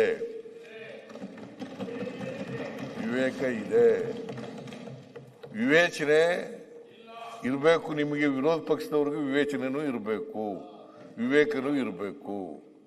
ನಮಗೆ ವಿವೇಕನೂ ಇದೆ, ವಿವೇಚನೆನೂ ಇದೆ. ಮನೆ ಅಧ್ಯಕ್ಷರೇ, ಸನ್ಮಾನ್ಯ ಅಧ್ಯಕ್ಷರೇ, ನೀವು ಮಧ್ಯಾಹ್ನ ಅಲ್ಲ, ಒಂದೇ ನಿಮಿಷ ಅವ್ರಿಗೆ ವಿಚಾರ ಹೇಳ್ತೀನಿ. ಮಧ್ಯಾಹ್ನ ನೀವು ಇಲ್ಲಿ ರೂಲಿಂಗ್ ಕೊಡ್ಬೇಕಾದ್ರೆ ನೀವು ಯಾರು ಗವರ್ನರ್ ಬಗ್ಗೆ ಮಾತಾಡೋ ಅವಶ್ಯಕತೆ ಇಲ್ಲ ಅಂತ ಹೇಳಿ ತೆಗ್ಸ್ ನೋಡಿ, ನೀವು ಹೇಳಿದ್ದೀರಾ, ತೆಗ್ಸ್ ನೋಡಿ ಮಾತಾಡ್ತಾ ಇಲ್ಲ ಅವರು. ಕಾನ್ಸ್ಟಿಟ್ಯೂಷನ್ ಅಲ್ಲಿ ಏನಿದೆ ಅನ್ನೋದನ್ನ ಹೇಳ್ತಾ ಇದ್ದಾರೆ. ಹೌದೌದು, ಅದನ್ನ ಈಗ ಗವರ್ನರ್ ಹೆಸರೇನೆ ಹೇಳ್ಬಾರ್ದು. ಗವರ್ನರ್ ಹೆಸರು ಹೇಳಿ. ಅವ್ರು ಬಂದ ಓದೇ ಇಲ್ಲ, ತಪ್ಪು. ಅಭಿನಂದನೆ. ಕಾನ್ಸ್ಟಿಟ್ಯೂಷನ್ ಅಲ್ಲಿ ಏನಿದೆ ನೋಡಿ. ಅಲ್ಲ, ನಾವು ಕೇಳ್ತಿರೋದೇನು ಗೊತ್ತಾ ಮುಖ್ಯಮಂತ್ರಿಗಳೇ, ಅವ್ರು ಹೇಳಿದ್ರು, ಮೊನ್ನೆ ಹೇಳಿದ್ರು, ಅದನ್ನ 176 ಕೂಡ ಹೇಳಿದ್ರು. ಅದನ್ನ ಹೇಳ್ತಾ ಇದ್ದಾರೆ. ಅಜೆಂಡಾ ಏನು ಹೇಳ್ರಿ. 163 ಇಂಟರ್ಪ್ರಿಟ್ ಮಾಡ್ತಾರೆ, 176 ಅಜೆಂಡಾ ಏನಿದೆ ಅದನ್ನು ಹೇಳ್ಬೇಡಿ ಅಂತಂದ್ರೆ ಹೆಂಗೆ? ಅಜೆಂಡಾ ಏನಿದೆ ಓದ್ಬಿಡಿ ಒಂದ್ಸರಿ. ಓದಿಲ್ಲ ಸರ್ ನೀವು? ನಾ ಎಲ್ಲ ಓದ್ಕರೆ ಇವಾಗ ಬಂದ್ಬಿಟ್ಟಿದ್ದೀರ, ಅದಕ್ಕೆ ಹೇಳ್ತಾ ಇದ್ದೀರಾ ಅಜೆಂಡಾ ಓದಿ. ನೀವು ಮಹಾತ್ಮ ಗಾಂಧಿನೇ ತೆಗೆದಾಕ್ಬಿಟ್ಟು ಹೆಸರನ್ನ ಮಹಾತ್ಮ ಗಾಂಧಿ ಎಲ್ಲಿಂದ ಮಹಾತ್ಮ ಗಾಂಧಿ ಮನ್ರೇಗಾನೇ ಹಾಳು ಮಾಡಿ ರದ್ದು ಮಾಡಿ ಈಗ ಮಹಾತ್ಮ ಗಾಂಧಿ ಪ್ರತಿಮೆ ಕೂತಿದ್ದಾರೆ. ಯಾವ ನೈತಿಕತೆ ಇದೆ? ಯಾವ ನೈತಿಕತೆ ಇದೆ ಇವರಿಗೆ? ಯಾವ ನೈತಿಕತೆ ಇದೆ ನಿಮ್ಗೆ? ಯಾವ ಪ್ರಾಮಾಣಿಕತೆ ಇದೆ ನಿಮ್ಗೆ? ಅಲ್ಲ ಮಹಾತ್ಮ ಗಾಂಧಿ ಡಿಸೈನ್ ಮಾಡಲಿಲ್ಲ ನೀವು. ನಾನು ಹೇಳ್ತೇನೆ, ಅಲ್ಲ ಚರ್ಚೆ ಮಾಡ್ಬೇಕಾದ್ರೆ ರಾಜ್ಯಪಾಲರು ಅಧಿಕಾರದ ಬಗ್ಗೆ ಚರ್ಚೆ ಮಾಡ್ಲಿ. ಅಶ್ವಥ್ ನಾರಾಯಣ್, ರಾಜ್ಯಪಾಲರ ಪ್ರಿವಿಲೇಜ್, ಅವರ ಅಧಿಕಾರ, ಸಂವಿಧಾನ ನಾವು ಮಾತಾಡಕ್ ಅದನ್ನೇ ಕೇಳಿದೀವಿ. ನೀವು ಈಗ ಮಾತಾಡುವಾಗ ಹೇಳಿ. ನಾವು ಕೇಳ್ತಿರೋದೇನು ರಾಜ್ಯಪಾಲರ ಬಗ್ಗೆ ಮಾತಾಡ್ಲಿಕ್ಕೆ ರಾಜ್ಯಪಾಲರ ಭಾಷಣದ ಬಗ್ಗೆ ಮಾತಾಡೋದು 163 ಕ್ಲಾಸ್ 1 ನಾವು ಕೇಳ್ತಿರೋದು ಮಾಡಿ ಆರ್ಟಿಕಲ್ 176 ನಾವು ಕೇಳ್ತಿರೋದು ಸನ್ಮಾನ್ಯ ಬೇಡ ಅಂತ ಹೇಳಲ್ಲ. ಸನ್ಮಾನ್ಯ ಮುಖ್ಯಮಂತ್ರಿಗಳೇ, ನಾವು ಕೇಳ್ತಿರೋದು ಅದೇ ರಾಜ್ಯಪಾಲರ ಭಾಷಣ ಬಗ್ಗೆ ಮಾತಾಡೋದಾ? ಆಯ್ತು, ಅವರು ಸೂಚಿಸೋದು ರಾಜ್ಯಪಾಲರ ಭಾಷಣ ಬಗ್ಗೆನ ಅಥವಾ ಅಧಿಕಾರದ ಬಗ್ಗೆನ ಅಥವಾ ರಾಜ್ಯಪಾಲರ ಬಗ್ಗೆನ? ಹೇಳ್ಬೇಕು, ನೀವ್ ಯಾರ ಬಗ್ಗೆ ಮಾತಾಡ್ತಿರೋದು? ನೀವ್ ಹೇಳ್ಬೇಕು, ಅವ್ರು ಹೇಳ್ಬೇಕು. ಹೇಳ್ತೇನೆ ನಾನು.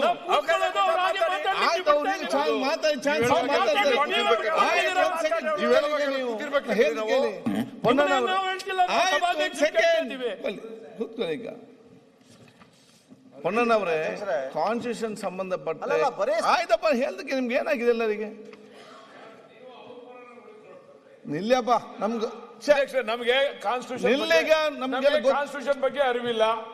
ರಾಜ್ಯಪಾಲರು ಏನ್ ಮಾಡ್ಬೇಕು ಅನ್ನೋದ್ರ ನೋಡಿ, ಗೊತ್ತಿಲ್ಲ. ಆಯ್ತು ಬಾಲಕೃಷ್ಣ, ಬೆಳಕು ಚೆಲ್ತವ್ರೆ ಚೆನ್ನಾಗಿ ಏನೇನ್ ಆಗ್ತದೆ. ಬಾಲಕೃಷ್ಣ ಅವರೇ ಕೂತ್ಕೊಳ್ಳಿ. ನಾನ್ ಬೆಳಕು ಚೆಲ್ಲಲಿಕ್ಕೆ ನಿಮ್ಮ ರೂಮಲ್ಲಿ ಕೂತ್ಕೊಂಡು ಚೆಲ್ಬಹುದು. ಕೂತ್ಕೊಳ್ಳಿ, ಇಲ್ಲಿ ಕೆಲವು ನಿಯಮಗಳಿದೆ ಮಾತಾಡ್ಲಿಕ್ಕೆ. ಆಯ್ತು, ಕೇಳಿ. ಆಯ್ತು ಬಾಲಕೃಷ್ಣ ಅವರೇ, ಆಯ್ತು. ದಯಮಾಡಿ ಅವ್ರು ಹೇಳ್ತಾರೆ ಅಂತ ನೀವು ಏನ್ ಮಾತಾಡ್ತೀರಿ? ಏನ್ ಮಾತಾಡ ನನ್ಗೆ ನೀವು ಅರ್ಥ ಆಗುದಿಲ್ಲ. ಏನ್ ಮಾತಾಡ್ತೀರಿ ನೀವು? ನಿಮ್ಗೆ ಚೆನ್ನಾಗಿ ಮಾಹಿತಿ ಬೇಗ ಅಲ್ಲಿ ರೂಮಲ್ಲಿ ಕೂತ್ಕೊಂಡು ಯಾವ ಮಾಹಿತಿ ಬೇಕಾದ ಕೇಳ್ಬಹುದು. ಇಲ್ಲಿ ಒಂದು ನಿಯಮ ಇದೆ. ಕೂತ್ಕೊಳ್ಳಿ. ಒಂದ್ ಸೆಕೆಂಡ್, ಶಿವಲಿಂಗ ಅವ್ರೆ, ಪುನಃ ಕಾನ್ಸ್ಟಿಟ್ಯೂಷನ್ ಸಂಬಂಧಪಟ್ಟ ವಿಚಾರ ನೀವೆಲ್ಲ ಮಾತಾಡಿ. ಕಾನ್ಸ್ಟಿಟ್ಯೂಷನ್ ಉಲ್ಲೇಖ ಮಾಡ್ಲಿಕ್ಕೆ ಏನು ಪ್ರಾಬ್ಲಮ್ ಇಲ್ಲ. ಅದೇ ಉನ್ನತ ಅಧಿಕಾರಿಗಲ್ಲ. ಒಂದ್ ಸೆಕೆಂಡ್, ಕಾನ್ಸ್ಟಿಟ್ಯೂಷನ್ ಸಂಬಂಧಪಟ್ಟಾಗೆ ಕಾನ್ಸ್ಟಿಟ್ಯೂಷನ್ ಎಷ್ಟು ಕೂಡ ಓದ್ಬಹುದು, ಅದರ ಮಾಹಿತಿ ಎಲ್ಲ ಕೂಡ ನೀವು ಕೊಡಿ. ಅದೇ ರಾಜ್ಯಪಾಲ ಉನ್ನತ ಅಧಿಕಾರಿಗಲ್ಲ, ಅವರ ನಡವಳಿಕೆಯನ್ನು ಮತ್ತು ಅವರ ವಿಚಾರ ಇಲ್ಲಿ ಮಾತ್ರ ಅವಕಾಶ ಇರೋದು. ನಡವಳಿಕೆ ಅನ್ನು ನೀವು ಕಾನ್ಸ್ಟಿಟ್ಯೂಷನ್ ಬೇಕಾದ್ರೆ ಏನು ಕೂಡ ಅಭ್ಯಂತರ ಇಲ್ಲ. ಅದಕ್ಕೆ ಆ ರೀತಿಯಲ್ಲಿ ಮುಂದೆ ಹೋಗಿ. ನೀವೆಲ್ಲ ಹೇಳಿದ್ದೀರಿ ಬೆಳಿಗ್ಗೆ, ಮತ್ತೆ ಚರ್ಚೆ ಆಯಿತು, ಮತ್ತೆ ಹೇಳಿದ್ದೇವೆ. ಸೊ ಅದರ ಬಗ್ಗೆ ಬೇರೆ ಮುಂದುವರಿಸಿ. ಅವರು ಏನು ಹೇಳಿದ್ದಾರೆ, ಯಾವ ರೀತಿ ಹೇಳಿದ್ದಾರೆ, ಕಾನ್ಸ್ಟಿಟ್ಯೂಷನ್ ನೀವು ಉಲ್ಲೇಖ ಮಾಡಲಿಕ್ಕೆ ಏನು ಪ್ರಾಬ್ಲಮ್ ಇಲ್ಲ. ಧನ್ಯವಾದಗಳು. ನಾನು ಈಗಾಗಲೇ ಅದನ್ನು ಹೇಳಿದ್ದೀನಿ. ರಾಜ್ಯಪಾಲರ ಬಗ್ಗೆ ಅತಿ ಹೆಚ್ಚು ಗೌರವ ಇದೆ. ಅವರ ಬಗ್ಗೆ ನಾನು ಮಾತಾಡ್ತಾ ಇಲ್ಲ. ಸಂವಿಧಾನದಿಂದ ಸೃಷ್ಟಿ ಆಗಿರುವಂತಹ ಹುದ್ದೆ ಪ್ರತಿಯೊಬ್ಬರು ನಾವು ಇಲ್ಲೋದು ಸಂವಿಧಾನದಿಂದ. ಸಂವಿಧಾನದ ಬಗ್ಗೆ ಉಲ್ಲೇಖ ಮಾಡ್ತಾ ಇದ್ದೀನಿ. ಅಂದಿನ ಗೃಹ ಸಚಿವರು ಅಟಾರ್ನಿ ಜನರಲ್ ಆಫ್ ಇಂಡಿಯಾ ಅವರ ಕಾನೂನು ಅಭಿಪ್ರಾಯವನ್ನು ಪಡೆದು ಅವರು ಸ್ಪಷ್ಟೀಕರಣ ಕೊಡ್ತಾರೆ. ಅದರಲ್ಲಿ ಎರಡು ಪ್ಯಾರಾವನ್ನು ಬಿಟ್ಟೋಗಿರ್ತಾರೆ, ಬಾಕಿ ಎಲ್ಲ ಓದಿರ್ತಾರೆ. ಇನ್ response the union home minister clarified the settled constitution position that the address of the head of state is a public declaration of the policy which the government proposes to follow in the ensuing year. The address is intended to look forward to governmental policy, legislative agenda, and not to serve as a platform for interpretation or historical commentary by the governor. ಅದರಿಂದ ಸರ್ಕಾರ ಏನಿದೆ ನೀತಿಗಳು ಅದನ್ನೇನು ಅಳವಡಿಸ್ತಾರೆ, ಮುಂದಕ್ಕೇನು ಅವರ ನಡೆ, ಮುಂದಕ್ಕೇನು ಕಾರ್ಯಕ್ರಮ, ಅದನ್ನು ಹೇಳೋದಂತ ಜವಾಬ್ದಾರಿ ಮತ್ತು ಕರ್ತವ್ಯ ರಾಜ್ಯಪಾಲರ ಮೇಲೆ ಇರ್ತದೆ 176ನಲ್ಲಿ. ಹಾಗೂ ಈ ರೀತಿಯಾದಂತ ಭಾಷಣವನ್ನ ಓದದೇ ಇರುವಂತಹ ಸಂದರ್ಭದಲ್ಲಿ ಇದು ನ್ಯಾಯಾಲಯದ ತೀರ್ಪನ್ನು ಹೇಳ್ತಾ ಇದ್ದೀನಿ ನಾನು. By laying a copy of the governor's address on the table, the object of the address is substantially served. The members could become aware of the contents of the address. ಅಧ್ಯಾಯ 5 ಸದನವನ್ನು ಉದ್ದೇಶಿಸಿ ರಾಜ್ಯಪಾಲರು ಮಾಡುವ ಭಾಷಣ ಮತ್ತು ನೀಡುವ ಸಂದೇಶ. ರೂಲ್ 19 ಆದ್ಮೇಲೆ ರೂಲ್ 20 ಇದೆ. ಚರ್ಚೆಯ ವ್ಯಾಪ್ತಿ ಅಂದ್ರೆ ಅವರ ಭಾಷಣದ ಮೇಲೆ ಮಾಡೋ ಭಾಷಣ. ಅಂತ ಭಾಷಣ ಸಂಬಂಧದಲ್ಲಿ ವಂದನಾರ್ಪಣೆಯ ಸೂಚಕವಾದ ನಿರ್ಣಯವನ್ನು ಒಬ್ಬರು ಸದಸ್ಯರು ಮಂಡಿಸಿ ಇನ್ನೊಬ್ಬರು ಸದಸ್ಯರು ಅದನ್ನು ಅನುಮೋದಿಸಿದ ತರುವಾಯ ಆ ಭಾಷಣದಲ್ಲಿ ಪ್ರಸ್ತಾವಿಸಿರುವ ವಿಷಯಗಳ ಬಗ್ಗೆ, ಬಹಳ ಇಂಪಾರ್ಟೆಂಟು, ಆ ಭಾಷಣದಲ್ಲಿ ಪ್ರಸ್ತಾಪಿಸಿರುವ ವಿಷಯಗಳ ಬಗ್ಗೆ ಅಂತ ದಿನಗಳಂದು ಯಾವುದೇ ದಿನದ ಯಾವುದೇ ಸಮಯದ ಚರ್ಚಿಸುವ ಸ್ವಾತಂತ್ರ್ಯ ಅಂದ್ರೆ ಇದನ್ನ ಬಿಟ್ಟು ಹೋಗಿಲ್ಲ ಅಂತ. ಇನ್ನೊಂದಿದೆ ರೂಲ್ 327 ಅಲ್ಲಿ ನಾನು ಮಾತನಾಡುವಾಗ ಪಾಲಿಸಬೇಕಾದ ನಿಯಮಗಳು, ಅದರಲ್ಲಿ 327(6) ಚರ್ಚೆಯ ಮೇಲೆ ಪ್ರಭಾವ ಬೀರುವುದಕ್ಕಾಗಿ ರಾಜ್ಯಪಾಲರ ಹೆಸರನ್ನು ಉಪಯೋಗಿಸತಕ್ಕದ್ದಲ್ಲ. ರೂಲ್ 10 ಸಬ್ ರೂಲ್ 10 ರಾಷ್ಟ್ರಾಧ್ಯಕ್ಷರು ಅಥವಾ ರಾಜ್ಯಪಾಲರ ಅಥವಾ ಯಾವುದೇ ನ್ಯಾಯಾಲಯದ ನಡವಳಿಯನ್ನು ಕುರಿತು ಆರೋಪಿಸತಕ್ಕದ್ದಲ್ಲ ಅಥವಾ ಚರ್ಚೆಯನ್ನು ಪರಿಣಾಮಕಾರಿ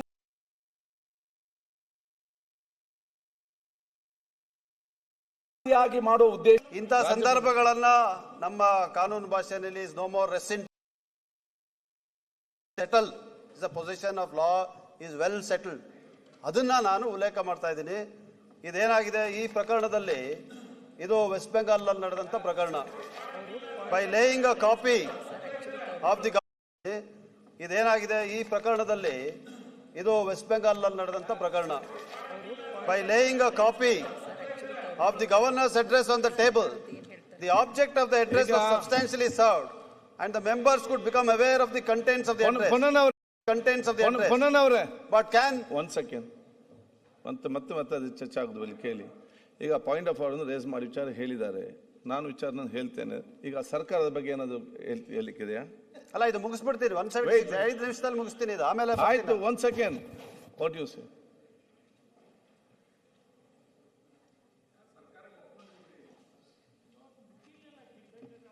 ಅಲ್ಲಲ್ಲ, 1 second. But can laying on the table be a substitute for delivery of the address by the governor? The answer should ordinarily be in the negative. 1 second ಅಪ್ಪ. This is what the courts have said. 1 second. ಬಂದು ಅಲ್ಲಿ ಇಟ್ಬಿಟ್ಟು ಈಗ ಅಂದ್ರೆ ನ್ಯಾಯ ಒಂದೇ ಅಲ್ವಾ? ನಿಮ್ಗೆ ಸಂವಿಧಾನ ಇಲ್ವಾ? ಪೊನ್ನಣ್ಣವ್ರೆ, ಅವರು ಓದಿಲ್ಲ ಸಂವಿಧಾನ. ಜೈ ಸಂವಿಧಾನ ಅಂತ ಹೇಳಕ್ ಹೊರಟಿಲ್ಲ. ಪೊನ್ನಣ್ಣವ್ರೆ, ಈಗ ನೀವೆಲ್ಲ ಮಾತಾಡ್ಬೇಕು. ಮುಖ್ಯಮಂತ್ರಿಗಳು ಸರ್ಕಾರಕ್ಕೆ ವಿವೇಚನೆ ಇಲ್ಲ, ವಿವೇಕನೂ ಇಲ್ಲ. ಅರ್ಥ ಆಯ್ತಲ್ಲ? ನೀವಿಷ್ಟು ಹೇಳ್ತಾ ಇದ್ರು ಅವ್ರಿಗೆ ವಿವೇಚನೆ ವಿವೇಕ ಎರಡೂ ಕಾಣಿಸ್ತಾ ಇಲ್ಲ ಸರ್ಕಾರಕ್ಕೆ. ಈಗ ಪ್ರಶ್ನೆ ಏನಿದೆ, ಒಂದು ಪ್ರಶ್ನೆ ಇದೆ ಅಂತ ಹೇಳಿದ್ರೆ, ಮಾನ್ಯ ಅಧ್ಯಕ್ಷರೇ, ಪದೇ ಪದೇ ಸುರೇಶ್ ಕುಮಾರ್ ಅವರು ಈ ಪ್ರಸ್ತಾಪ ಮಾಡ್ತಾನೆ ಇದ್ದಾರೆ. ಮಾನ್ಯ ಪೊನ್ನಣ್ಣನವರು ಬಹಳ ಸ್ಪಷ್ಟವಾಗಿ ಹೇಳ್ತಾ ಇದ್ದಾರೆ, what is the constitutional position and the power of the governor ಅನ್ನೋದನ್ನ ಸ್ಪಷ್ಟವಾಗಿ ಉಲ್ಲೇಖ ಮಾಡ್ತಾ ಇದ್ದಾರೆ ವಿನ ಅವ್ರ ಗವರ್ನರ್ನ ಉದ್ದೇಶಿಸಿ ಅವರ ನಡವಳಿಕೆಗಳನ್ನಾಗ್ಲಿ ಅದನ್ನ ಯಾವುದನ್ನು ಉಲ್ಲೇಖ ಮಾಡ್ತಾ ಇಲ್ಲ ಅವರು. ಅದನ್ನ ಪ್ರಸ್ತಾಪ ಶುರುವಿನಲ್ಲಿ ಮಾಡಿ ಅದ ಕಾರಣಕ್ಕಾಗಿ ಇವತ್ತು ಭಾಷಣ ಕೊಟ್ಟಿರೋದು ತಾವು. ಆದ್ರೆ ಅವರು ಪದೇ ಪದೇ ನೀವು ಅವ್ರಿಗೆ ಡಿಸ್ಟರ್ಬ್ ಮಾಡ್ತಾ ಇದ್ರೆ, ಹೌದು ಈಗ what is is see what ಅವ್ರ ಭಾಷಣ ಏನ್ ಮಾಡ್ತಿದ್ದಾರೆ, ಪ್ರಸ್ತಾಪ ಏನು ಅಲ್ಲಲ್ಲ, ಅವ್ರು ಅದೆಲ್ಲ ಒಪ್ಪೋಣ. ಅದನ್ನ ಅವರು ವಂದನಾ ಅವರ ಗೌರವ ಸಮರ್ಪಣೆ ಮಾಡೋದನ್ನ ಅವ್ರು ಹೇಳಿದ್ರು. ನಾನು ಕೊನೆಯದಾಗಿ ಅವರಿಗೆ ಗೌರವ ಸಮರ್ಪಣೆ ಮಾಡ್ತೇನೆ, ಅಲ್ಲಿವರೆಗೂ ಕೂತ್ಕೊಂಡಿರ್ತೇನೆ. ಆದ್ರೆ ಅವ್ರು ಹೇಳಿದೇನು ಅಂದ್ರೆ, what is the constitutional position, ನಮಗೆ ವಿಚಾರ ಇರೋದು ಬಹಳ ಸ್ಪಷ್ಟ. ಇಡೀ ಸದನದಲ್ಲಿ ಅನೇಕ ಜನರಿಗೆ ಗೊತ್ತಿಲ್ಲ. ದಯವಿಟ್ಟು ಕೇಳಿ, ಮಾನ್ಯ ಕಳಿಸಿರೋ ಅಜೆಂಡಾ ಮುಗಿಲಿ. ಇಡೀ ಸದನದಲ್ಲಿ ಬಹಳ ಜನರಿಗೆ ಕಾನ್ಸ್ಟಿಟ್ಯೂಷನಲ್ ಪೊಸಿಷನ್ ಗೊತ್ತಿಲ್ಲ. ಅದನ್ನ ಅವರು ಬೀಯಿಂಗ್ ಅನ್ ಅಡ್ವೊಕೇಟ್ ಹಿಮ್ಸೆಲ್ಫ್ ಅದನ್ನ ಹೇಳುವಾಗ ಅದನ್ನ ಹೇಳಿದ್ರೆ ಏನ್ ತಪ್ಪಿದೆ? ಅಲ್ಲ, ಅದಕ್ಕೆ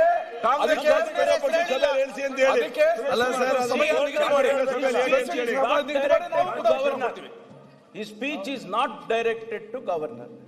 ಗವರ್ನರ್ ಪೊಸಿಷನ್, ಕಾನ್ಸ್ಟಿಟ್ಯೂಷನಲ್ ಪೊಸಿಷನ್ ಏನಿದೆ ಅಂತ ಹೇಳಿ ಸದನಕ್ಕೆ ಅವ್ರು ಮಾಹಿತಿ ಕೊಟ್ರೆ ಅದು ಕೂಡ ಕೊಡಬಾರ್ದ? ನಾನು ಅದ್ರಲ್ಲಿ ಏನ್ ತಪ್ಪಿದೆ? ಅಲ್ಲ ಸರ್, ತಪ್ಪು ಯಾವ ವಿಚಾರದ ಬಗ್ಗೆ ಇವತ್ತು ನಮ್ಮ ಹತ್ರ ಇರೋದು ಅಜೆಂಡಾ. ಹೌದು, ಅದು ಅಜೆಂಡಾ ಹೌದು, ಇನ್ನೂ ಬಂದೇ ಇಲ್ಲ. ಇನ್ನೂ ಬಂದೇ ಇಲ್ಲ. ಹೌದು, ಎಷ್ಟೊತ್ತಿಂದ ಮಾತಾಡ್ತಾ ಇದ್ದಾರೆ? ಎಷ್ಟೊತ್ತಿಂದ ಮಾತಾಡ್ತಾ ಇದ್ದಾರೆ? ನೀವು ಹಾಗಾದ್ರೆ ಇಷ್ಟೊತ್ತೇ ಮಾತಾಡಬೇಕು, ಇಷ್ಟೇ ಬಿಡಬೇಕು, ಇದನ್ನೇ ಹೇಳಬೇಕು. ಪ್ರಸ್ತಾಪ ಏನು? ದಿನಾಂಕ 22 ಜನವರಿ 2026 ಗುರುವಾರದಂದು ವಿಧಾನಮಂಡಲದ ಉಭಯ ಸದನಗಳ ಸದಸ್ಯರನ್ನು ಸುರೇಶ್ ಕುಮಾರ್ ಅವರೇ,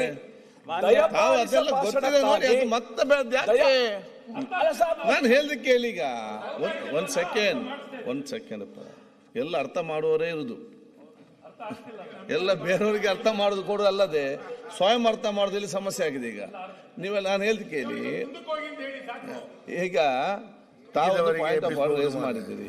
ಏನಂತ ಹೇಳಿದರೆ ಗವರ್ನರ್ ನಡವಳಿಕೆ ಮತ್ತು ಇದರ ವಿಚಾರ ಮಾಡುವಂಥ ರೂಲ್ಸ್ ಇದೆ. ಅದಕ್ಕಾಗಿ ಸರ್ಕಾರ ಹೇಳ್ತಾ ಇದ್ದೆ ಅವರು ನಡವಳಿಕೆ ಮಾತಾಡಲಿ, ಕಾನ್ಸ್ಟಿಟ್ಯೂಷನ್ ಸಂಬಂಧ ಮಾತಾಡ್ತಾ ಇರ್ತಾರೆ ಅಂತ ಹೇಳುವಂಥವ್ರು. ಅದಕ್ಕೆ ನಾನು ಹೇಳುವಂಥದ್ದು ಇಷ್ಟೇ, ಅದು ಅವ್ರಿಗೆ ಗೊತ್ತಿದೆ, ಏಜೆಂಡಲ್ಲಿ ತಂದೆಲ್ಲ ಗೊತ್ತಿದೆ. ಪೊನ್ನಣ್ಣರು ಒಂದು ಈ ಬಹಳ ಸ್ಪಷ್ಟವಾಗಿದೆ, ಅವರ ನಡವಳಿಕೆ ಮತ್ತು ಇನ್ನಿತರ ವಿಚಾರಗಳು ತರೋದು ಬೇಡ, ಸಂವಿಧಾನಬದ್ಧ ವಿಚಾರ ಮುಂದೆ ತೆಕ್ಕೊಂಡು ಹೋದ ಕೆಲಸ ನಾವು ಇವತ್ತು ಮಾಡಿ. ಅದು ಹಾಗೆ ಬದಲ್ತಾ ಇದಾರಲ್ರಿ, ಏನ್ ನೇಮ ಇಲ್ವಾ? ಆಯ್ತು, ಮಾತಾಡಿ ಮುಗಿದಾರ, ಕಂಟಿನ್ಯೂ ಮಾಡಲಿ. ಓಕೆ, ಅವರು ಹೇಳ್ತಾನೆ ಇಲ್ಲ. ಅವರು ವ್ಯಕ್ತಿಗತವಾಗಿ ನಡವಳಿಕೆ ಬಗ್ಗೆ ಮಾತಾಡಿಲ್ಲ, ಕಾನ್ಸ್ಟಿಟ್ಯೂಷನಲ್ ಪೊಸಿಷನ್ ಹೇಳ್ತಾ ಇದ್ದಾರೆ. ಅದನ್ನೇ ಮಾತಾಡಿ ಕಾನ್ಸ್ಟಿಟ್ಯೂಷನಲ್ ಪೊಸಿಷನ್ ಹೇಳ್ತಾ ಇದ್ದಾರೆ. ಆಯ್ತು, ಮುಗಿಲಿಸಿ. ಈಗ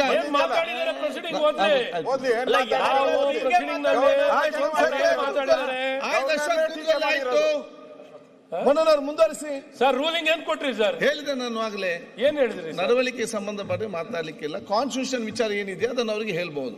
ಈಗ ಮುಂದುವರಿಸಿ, ಒಂದ್ಸಲ ಮುಂದುವರಿಸಿ. ಮಾನ್ಯ ಅಧ್ಯಕ್ಷರೇ, ನಾವು ಈಗಾಗಲೇ ನಾನು ಹೇಳಿದಾಗೆ ವೆಸ್ಟ್ ಮಿನಿಸ್ಟರ್ ಸಿಸ್ಟಮ್ನ ಅಡಾಪ್ಟ್ ಮಾಡ್ಕೊಂಡಿದ್ದೀವಿ. Be you ever so high, the law is above you. Be the law ever so high, the constitution is above. ಅಷ್ಟನ್ನು ಮಾತ್ರ ನಾನು ಸ್ಪಷ್ಟಪಡಿಸಲಿಕ್ಕೆ ಪ್ರಯತ್ನ ಮಾಡ್ತಾ ಇದ್ದೀನಿ. ಯಾರು ಸಂವಿಧಾನಕ್ಕಿಂತ ದೊಡ್ಡವರು ಯಾರೂ ಇಲ್ಲ ಈ ದೇಶದಲ್ಲಿ. ಸಂವಿಧಾನದೇ ಅತಿ ಎತ್ತರದಲ್ಲಿರುವಂಥದ್ದು. ಅದರಿಂದ ಸಂವಿಧಾನದನ್ನ ಉಲ್ಲೇಖವನ್ನು ಮಾಡಿ ಮಾತಾಡ್ತಾ ಇದ್ದೀನಿ. ಈಗ ಇಂಥ ಒಂದು ಸಂದರ್ಭದಲ್ಲಿ ಹೈಕೋರ್ಟ್ನವರು ಬಹಳ ಸ್ಪಷ್ಟವಾಗಿ ಪ್ರಶ್ನೆಯನ್ನು ಕೇಳಿ ಉತ್ತರ ಕೊಟ್ಟಿದ್ದಾರೆ. ಈಗ ನಮ್ಮ ಸದನದಲ್ಲಿ ಕೂಡ ಅದೇ ಪ್ರಕ್ರಿಯೆ ನಡೆದಿದೆ. The speech was laid deem to have been read out and accepted. ಅದಕ್ಕೆ ನಾವು ಇವತ್ತು ವಂದನವನ್ನು ಮಂಡನೆ ಮಾಡ್ತಾ ಇದ್ದೀವಿ. ಅಂಥ ಸಂದರ್ಭದಲ್ಲಿ can the laying on the table be a substitute for delivery of the address under article 176 by the governor? The answer should ordinarily be in the negative. This is what the courts have said. So that the judgment may not be misunderstood, I desire to make the position clear.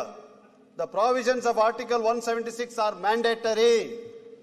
Unless the provisions are complied with, that is to say, unless the governor delivers a speech informing the legislature of the causes of the summons, the legislature should not transact legislative business. A governor cannot decline to deliver a speech and thus refuse to perform a constitutional duty. This is the law of the land. ನಾನು ಯಾರಿಗೂ ವ್ಯಕ್ತಿಗತವಾಗಿ ಮಾತಾಡ್ತಾ ಇಲ್ಲ, ದೇಶದ ಕಾನೂನು ಮತ್ತು ಸಂವಿಧಾನವನ್ನು ಹೇಳ್ತಾ ಇದ್ದೀನಿ. ಸಂವಿಧಾನದ ಅಡಿನಲ್ಲಿ ನಾವು ಸರ್ಕಾರ ಸಂಪುಟ ಸಭೆಯ ನಿರ್ಧಾರಗಳು ಸಲಹೆ ಸೂಚನೆ ಮೇಲೆ ಭಾಷಣ ತಯಾರಾಗ್ತದೆ.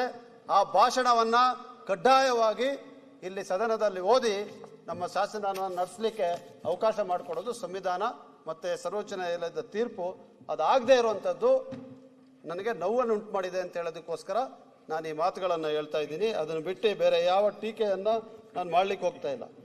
ಮುಂದುವರಿತಾ ಮಾನ್ಯ ಅಧ್ಯಕ್ಷರೇ, ನಮ್ಮ ದೇಶದ ವ್ಯವಸ್ಥೆ, ಆಡಳಿತ ವ್ಯವಸ್ಥೆ ಒಕ್ಕೂಟದ ವ್ಯವಸ್ಥೆ. It's a federal structure. ಇದು ಭಾಷಣದಲ್ಲಿದೆ, ಅದರಿಂದ ಹೇಳ್ತಾ ಇದ್ದೀನಿ. ಒಕ್ಕೂಟದ ವ್ಯವಸ್ಥೆ, ಈ ಒಕ್ಕೂಟದ ವ್ಯವಸ್ಥೆಯಲ್ಲೂ ಕೂಡ ಆರ್ಥಿಕ ವಿಚಾರಕ್ಕೆ ಬಂದಾಗ ಅದು ಸಹಕಾರಿ ಒಕ್ಕೂಟ ಅಂತ ಹೇಳ್ತೀವಿ. It's a cooperative federalism. ಇದರ ಅಡಿಯಲ್ಲಿ ರಾಜ್ಯ ಸರ್ಕಾರಗಳಿಗೆ ಬರಬೇಕಾಗಿರುವಂಥ ಹಣಕಾಸಿನ ವ್ಯವಸ್ಥೆಯ ಪ್ರಶ್ನೆ ಇವತ್ತು ಉದ್ಭವ ಆಗ್ತದೆ. ನಾವು ಟ್ಯಾಕ್ಸ್ ರೆವಿನ್ಯೂಸ್ ಕಲೆಕ್ಷನ್ಸ್ನಲ್ಲಿ ಪ್ರತಿ ವರ್ಷ ಕನಿಷ್ಠ ಅಂದರೆ ಅಂದಾಜು 4.5 ಲಕ್ಷ ಕೋಟಿ ರೂಪಾಯಿಯನ್ನು ಕಲೆಕ್ಟ್ ಮಾಡಿ ಸೆಂಟ್ರಲ್ ಗೌರ್ಮೆಂಟಿಗೆ ತಲುಪಿಸ್ತೀವಿ. 4.5 lakh crores. ಇದರಲ್ಲಿ ನಮ್ಗೆ ಬರ್ತಾ ಇರುವಂಥದ್ದು 13.25% ಇಂದ 14%. ಅಂದರೆ 4.5 ಲಕ್ಷ ಕೋಟಿಯನ್ನು ನಾವು ಕೊಟ್ಟಾಗ ನಮಗೆ ಕೇಂದ್ರ ಸರ್ಕಾರದಿಂದ ಬರ್ತಾ ಇರುವಂಥದ್ದು 60,000 ಕೋಟಿ. ಇದು ವ್ಯವಸ್ಥೆ. ಇದು 15ನೇ ಹಣಕಾಸು ಆರ್ಟಿಕಲ್ 279A ಕಾನ್ಸ್ಟಿಟ್ಯೂಟ್ ಆಗಿರುವಂಥ ಫೈನಾನ್ಸ್ ಕಮಿಷನ್ ಅಡಿಯಲ್ಲಿ ಕೊಟ್ಟಿರುವಂಥ ಪರಿಸ್ಥಿತಿ. ಇದು ಕೇಂದ್ರ ಸರ್ಕಾರಕ್ಕಿಂತ ನಮ್ಗೆ ಬರ್ತಾ ಇರುವಂಥ ಹಣ ಇದು. ಅದರಿಂದ ಕೆಲವು ಘೋಷಣೆಗಳನ್ನು ಮಾಡಿದ್ರು ಕೇಂದ್ರ ಸರ್ಕಾರದವರು. ಇದು ಬಡ್ಜೆಟ್ ಸ್ಪೀಚ್ನಲ್ಲಿ ಹೇಳಿರುವಂಥದ್ದು. ಯಾಕೆ 15th ಫೈನಾನ್ಸ್ ಕಮಿಷನಲ್ಲಿ ಕರ್ನಾಟಕಕ್ಕೆ ಅನ್ಯಾಯ ಆಗ್ತಾ ಇದೆ, ಅದರಿಂದ ಅವರಿಗೆ ಸ್ವಲ್ಪ ಹಣಕಾಸಿನ ಸಹಕಾರವನ್ನು ಕೊಡಬೇಕು ನಾವು. This is the real cooperative federalism, cooperative federal structure of the constitution in the country ಅಂತ ಹೇಳೋದಕ್ಕೆ ಅವ್ರು ಕೊಡ್ಲಿಕ್ಕೆ ಹೊರಟಿದ್ರು. ಕೇಂದ್ರ ಸರ್ಕಾರದಿಂದ ನಮಗೆ ಬರಬೇಕಾಗಿದ್ದಂಥದ್ದು ಬಡ್ಜೆಟ್ನಲ್ಲಿ ಭದ್ರಾ ಮೇಲ್ದಂಡೆ ಯೋಜನೆಗೆ 5,300 ಕೋಟಿ ಬಡ್ಜೆಟ್ನಲ್ಲಿ ಘೋಷಣೆ ಮಾಡಿರುವಂಥದ್ದು. 15ನೇ ಹಣಕಾಸು ಆಯೋಗದಲ್ಲಿ ಶಿಫಾರಸು ಮಾಡಲಾದ ವಿಶೇಷ ಅನುದಾನ 5,495 ಕೋಟಿ, ಇದು 15th ಪೇ ಕಮಿಷನಲ್ಲಿ ಘೋಷಣೆ ಮಾಡಿದಂಥದ್ದು. 15ನೇ ಹಣಕಾಸು ಆಯೋಗದಲ್ಲಿ ಬೆಂಗಳೂರು ಅಭಿವೃದ್ಧಿಗೆ ಕೆರೆ ಮತ್ತು ರಿಂಗ್ ರೋಡ್, ಪೆರಿಫೆರಲ್ ರಿಂಗ್ ರೋಡ್ಗೆ 6,000 ಕೋಟಿ. 15ನೇ ಹಣಕಾಸಿನ ಆಯೋಗದಲ್ಲಿ ಶಿಫಾರಸು ಮಾಡಲಾದ ಆರೋಗ್ಯ ಅನುದಾನ 1,683 ಕೋಟಿ. 15ನೇ ಹಣಕಾಸು ಆಯೋಗದಲ್ಲಿ ಗ್ರಾಮೀಣ ಸ್ಥಳೀಯ ಸಂಸ್ಥೆಗಳಿಗೆ ಶಿಫಾರಸು ಮಾಡಲಾದ ಅನುದಾನ 10,547 ಕೋಟಿ. 15ನೇ ಹಣಕಾಸು ಆಯೋಗದಲ್ಲಿ ನಗರ ಸ್ಥಳೀಯ ಸಂಸ್ಥೆಗಳಿಗೆ ಶಿಫಾರಸು ಮಾಡಲಾದ ಅನುದಾನ 5,215 ಕೋಟಿ. 15ನೇ ಹಣಕಾಸು ಆಯೋಗದಲ್ಲಿ ತೆರಿಗೆ ಹಂಚಿಕೆ ಸೂತ್ರವಾದ ಬದಲಾವಣೆಯನ್ನು ಆದ ನಷ್ಟ 8,000 ಕೋಟಿ. NDRF ಬೇಡಿಕೆ 18,171 ಕೋಟಿ. ಇದು ಕೂಡ ನಾವು ನಮಗೆ ಕೊಟ್ಟಿದ್ದವರು 10,000 ಕೋಟಿ, 10,907 ಕೋಟಿ. ಅದಕ್ಕೂ ಕೂಡ ನಾವು ಸರ್ವೋಚ್ಚ ನ್ಯಾಯಾಲಯದ ಮೊರೆ ಹೋಗ್ಬೇಕಾಯ್ತು. ಸುಪ್ರೀಂ ಕೋರ್ಟ್ನವರು ಅವಾಗ ಹೇಳಿದ್ರು, ಪದೇ ಪದೇ ಯಾಕೆ ರಾಜ್ಯಗಳನ್ನ ಇಲ್ಲಿ ಕರೆತರುವಂಥ ಕೆಲಸವನ್ನು ಮಾಡ್ತಾ ಇದ್ದೀರಾ, ಅವ್ರು ಬರಬೇಕಾಗಿರೋದು ಕೊಡಿ ನೀವು ಅಂತ. 10,907 ಕೋಟಿ ಕೊಟ್ಟರು, 7,264 ಕೋಟಿ ಇನ್ನೂ ಬಾಕಿ ಉಳ್ಕೊಂಡಿದೆ. ಕೇಂದ್ರ ಪುರಸ್ಕೃತ ಯೋಜನೆಗಳಿಗೆ ಹೆಚ್ಚುವರಿ ದರಸಿದ್ದು 2023-24 ಮತ್ತು 24-25ಕ್ಕೆ 10,524 ಕೋಟಿ. ಸೆಸ್ ಮತ್ತು ಸರ್ಚಾರ್ಜ್ಗಳಿಂದ ಆದ ನಷ್ಟ 8,300 ಕೋಟಿ.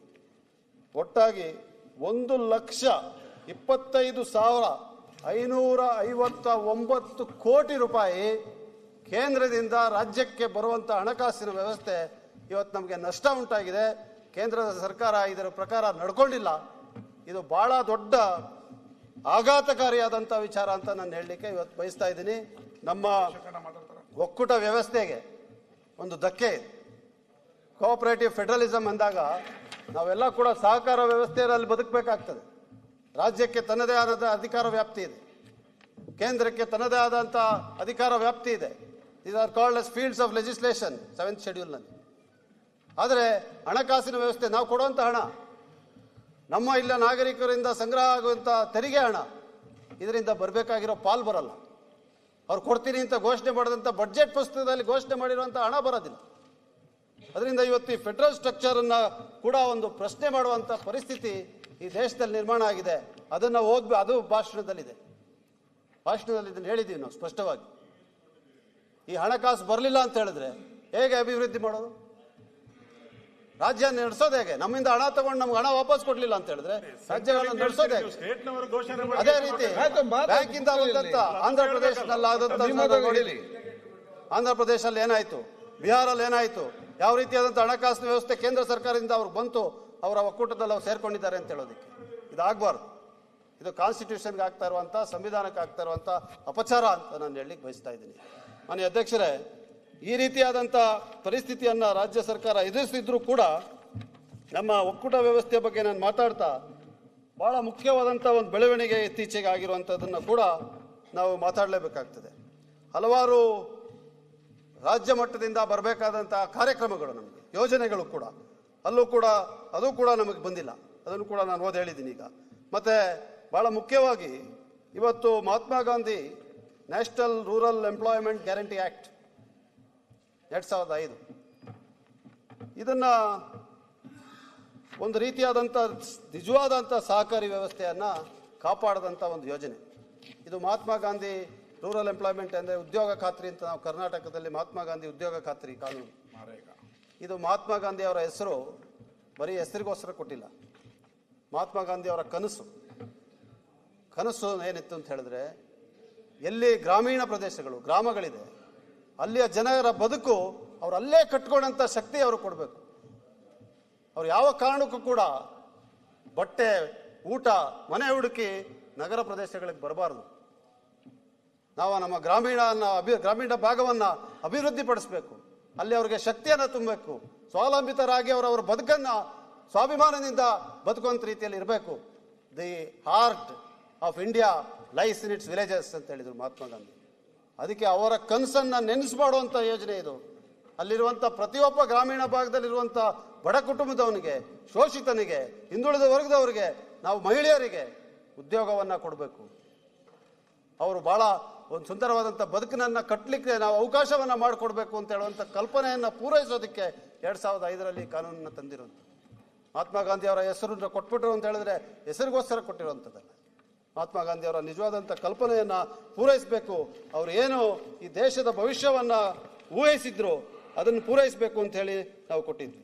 ಈ ಮಹಾತ್ಮ ಗಾಂಧಿ ಉದ್ಯೋಗ ಖಾತ್ರಿ ಯೋಜನೆ ಅಡಿಯಲ್ಲಿ ಇವತ್ತು ನಾವು ಬಡ ಜನರಿಗೆ, ಗ್ರಾಮೀಣ ಭಾಗದ ಬಡ ಜನರಿಗೆ ಕರ್ನಾಟಕದಲ್ಲಿ 2005ರಿಂದ 2025 ಇಸ್ವಿವರೆಗೂ 76.89 ಲಕ್ಷ ಕಾಮಗಾರಿಗಳನ್ನು 61,030 ಕೋಟಿ ರೂಪಾಯಿ ವೆಚ್ಚದಲ್ಲಿ ಕಾಮಗಾರಿಗಳನ್ನು ಕೊಟ್ಟಿದ್ದೀವಿ. ಇದರಲ್ಲಿ 76 ಲಕ್ಷ ಕಾಮಗಾರಿಗಳು, ಪ್ರತಿದಿನ ಮಾನವ ದಿನಗಳು ಪರ್ಸೆಂಟೇಜ್ 182 ಕೋಟಿ ಮಾನವ ದಿನಗಳನ್ನು ಕೊಟ್ಟಿರ್ತೇವೆ ಅಂತ ಅವ್ರಿಗೆ ಉದ್ಯೋಗವನ್ನು ಕೊಟ್ಟಿರುವಂಥ ಕೆಲಸ ಮಾಡಿತ್ತು 2005ರಿಂದ 2025 ಇದರಲ್ಲಿ 90 ಭಾಗ ಕೇಂದ್ರ ಸರ್ಕಾರದ ಹಣ, 10 ಭಾಗ ರಾಜ್ಯ ಸರ್ಕಾರದ ಹಣ, ಲೇಬರ್ ಪೂರ್ಣವಾಗಿ ಕೇಂದ್ರ ಸರ್ಕಾರದಿಂದ ಕೊಡ್ತಾ ಇದ್ದಂಥ ಯೋಜನೆ ಇತ್ತು. 2005ರಲ್ಲಿ ಮಾನ್ಯ ಮನಮೋಹನ್ ಸಿಂಗ್ ಅವರ ಸರ್ಕಾರ ಇದ್ದಾಗ ಜಾರಿಗೆ ಬಂದಂತೆ ಈ ಕಾನೂನನ್ನು, ಇಷ್ಟೊಂದು ಲಾಭವಾಗಿರುವಂಥ ಈ ಕಾನೂನಿನಲ್ಲಿ ಹೊಸ ಆ್ಯಕ್ಟ್ ಅಂತ ತಂದಿದ್ದಾರೆ, PB ಗ್ರಾಮ್ಜಿ. ಅದರಲ್ಲೂ ಕೂಡ ಉದ್ಯೋಗ ಖಾತ್ರಿ ಅಂತ ಹೇಳುವಂಥದ್ದನ್ನು ಹೇಳ್ತಾರೆ, ವಿಕಸಿತ್ ಭಾರತ್. ಆದರೆ ಯಾವ ಕಾನೂನಿನಡಿನಲ್ಲಿ ಹಲವಾರು ಯೋಜನೆಗಳು ಇವಾಗ ನಾನು ಹೇಳಿರುವಂಥ ಬರೀ ರಾಜ್ಯಕ್ಕೆ ಸೀಮಿತವಾಗಿ ಹೇಳ್ತಾ ಇರುವಂಥದ್ದು ಆಗಿದೆ. ಅದನ್ನು ಸೆಕ್ಷನ್ 37 ಒಳಗೆ ಪೂರ್ಣವಾಗಿ ರಿಪೀಲ್ ಮಾಡಿದೆ. ಅಂದರೆ ಮನ್ರೇಗಾ ಆ್ಯಕ್ಟನ್ನು, ರೂಲ್ಸನ್ನು, ಅದರ ಅಡಿಯಲ್ಲಿ ನಡೆದಂಥ ಎಲ್ಲ ಯೋಜನೆಗಳನ್ನು, ಅದರ ಅಡಿಯಲ್ಲಿ ಆಡಿರುವಂಥ ಎಲ್ಲ ಆದೇಶಗಳನ್ನು ಹಿಂದಕ್ಕೆ ಪಡೆಯುವಂಥ ಕೆಲಸ ಇಟ್ ಈಸ್ ರಿಪೀಲ್ಡ್. ನೋಡಿ, ಎಂಥ ಗ್ರಾಮೀಣ ಭಾಗದ ಜನರಿಗೆ ನಾವು ಸಹಕಾರ ಆಗಬೇಕು, ಅವರ ಬದುಕು ಕಟ್ಟಲಿಕ್ಕೆ ನಾವು ಮುಂದೆ ನಿಲ್ಲಬೇಕು, ಜೊತೆಗೆ ನಿಲ್ಲಬೇಕು ಅಂತ ಹೇಳುವಂಥ ಯೋಜನೆಯನ್ನು ಪೂರ್ಣವಾಗಿ ಇವತ್ತು ಹಿಂದಕ್ಕೆ ಪಡೆದು 60% 40% ರೇಷಿಯೋಗೆ ವಿಂಗಡಿಸಿದ್ದಾರೆ. ಅಂದರೆ 60% ಕೇಂದ್ರ ಸರ್ಕಾರ, 40% ರಾಜ್ಯ ಸರ್ಕಾರಕ್ಕೆ ಮಾಡಿದೆ. ಈಗ ಭಾಳ ಮುಖ್ಯವಾದಂಥ ಪ್ರಶ್ನೆ ಇದರಲ್ಲಿ ಉದ್ಭವ ಆಗ್ತದೆ. ನಾನು ಈಗಾಗಲೇ ಹೇಳ್ದಂಗೆ ಒಕ್ಕೂಟದ ವ್ಯವಸ್ಥೆ, ಸಹಕಾರಿ ಒಕ್ಕೂಟ ಆಗಲಿ. ಆರ್ಟಿಕಲ್ 218ನಲ್ಲಿ ಫೈನಾನ್ಸ್ ಕಮಿಷನ್ ಸ್ಥಾಪನೆ ಮಾಡಿದ್ದಾರೆ. ಫೈನಾನ್ಸ್ ಕಮಿಷನರು ಯಾವ ರೀತಿಯಾಗಿ ಸಲಹೆಗಳನ್ನು ಕೊಡಬೇಕು ಅಂತ ಉಲ್ಲೇಖ ಮಾಡಿದ್ದಾರೆ. 282ನ ಅಡಿನಲ್ಲಿ ಪೂರ್ಣವಾದಂಥ ಅಧಿಕಾರ, ವೆಚ್ಚ ಅಂದರೆ ಬಡ್ಜೆಟ್ ಸ್ಪೆಂಡಿಂಗ್ ಎಕ್ಸ್ಪೆಂಡಿಚರ್ಗೆ ಕೇಂದ್ರಕ್ಕೆ ಮತ್ತು ರಾಜ್ಯಕ್ಕೆ ತಮ್ಮದೇ ಆದಂಥ ಪೂರ್ಣ ಹಕ್ಕನ್ನು ಕೊಟ್ಟಿದ್ದಾರೆ. ಯಾವುದೇ ಫೀಲ್ಡ್ ಆಫ್ ಲೆಜಿಸ್ಲೇಷನ್ ಇರ್ಬೋದು, ನಮ್ಗೆ ಅದರಲ್ಲಿ ಅಧಿಕಾರ, ಕಾನೂನು ರಚನೆ ಮಾಡಲಿಕ್ಕೆ ಅಧಿಕಾರ ಇಲ್ಲಾಂದ್ರೂ ಕೂಡ ಅದರಲ್ಲಿ ವೆಚ್ಚವನ್ನು ಎಕ್ಸ್ಪೆಂಡಿಚರ್ ಮಾಡಲಿಕ್ಕೆ ನಮ್ಗೆ ಅಧಿಕಾರವನ್ನು ಕೊಟ್ಟಿದ್ದಾರೆ. ಇದು ಕಾನೂನಿನ ವ್ಯವಸ್ಥೆ, ಇದು ಸಂವಿಧಾನದ ವ್ಯವಸ್ಥೆ. ಇದನ್ನು ಬದಲಾಯಿಸಿ 40 ಭಾಗ ಅಂದರೆ 40% ಹೊರೆಯನ್ನು ಇವತ್ತು ರಾಜ್ಯ ಸರ್ಕಾರ ಕೊಡಬೇಕಾಗಿರೋ ಹಣ ಕೊಟ್ಟಿಲ್ಲ. GSTನಲ್ಲಿ ಬರಬೇಕಾಗಿರೋಂಥ ಹಣ ಬಂದಿಲ್ಲ. ಅವ್ರು ಘೋಷಣೆ ಮಾಡಿರುವಂಥ ಕೇಂದ್ರ ಸರ್ಕಾರ, ರಾಜ್ಯ ಸರ್ಕಾರದ ಜೊತೆಗೆ ಘೋಷಣೆ ಆಗಬೇಕಿರುವಂಥ ಯೋಜನೆಗಳು ಬಂದಿಲ್ಲ. ಆದರೆ ಇಲ್ಲಿ ಇರುವಂಥ ಅದು ಪೂರ್ಣವಾಗಿ ಹಿಂದಕ್ಕೆ ಪಡೆದು ನಮ್ಮ ಮೇಲೆ ಈ ದೊಡ್ಡ ಹೊರೆಯನ್ನು ಹಾಕಿದ್ದಾರೆ. 9 ಕೋಟಿ ಕೆಲಸ ಕೊಟ್ಟರೆ 7,300 ಕೋಟಿ ವೆಚ್ಚ ಆಗ್ತದೆ. ಅದರಲ್ಲಿ 3,500 ಕೋಟಿ ರಾಜ್ಯ ಸರ್ಕಾರದ ಮೇಲೆ ಅವರೇ ಒಂದು ಚರ್ಚೆ ಕೂಡ ಮಾಡಲಿ. ನೋಡಿ ಯಾವ ಥರ ಇದೆ. ಸಂವಿಧಾನ ಹೇಳ್ತದೆ 282ನಲ್ಲಿ state government expenditure complete autonomy, central government expenditure complete autonomy. ಆದರೆ ನಮ್ಮ ಮೇಲೆ ಒಂದು ಹೊರೆ ಹಾಕಿದಾಗ 3,500 ಕೋಟಿ ಪ್ರತಿ ವರ್ಷ ಆಗುವಂಥ ಹೊರೆ ಹಾಕಿದಾಗ ಒಂದು ಚರ್ಚೆ ಮಾಡೋ ಕನಿಷ್ಠ ಚರ್ಚೆನಾರು ಮಾಡಬೇಕಲ್ಲ.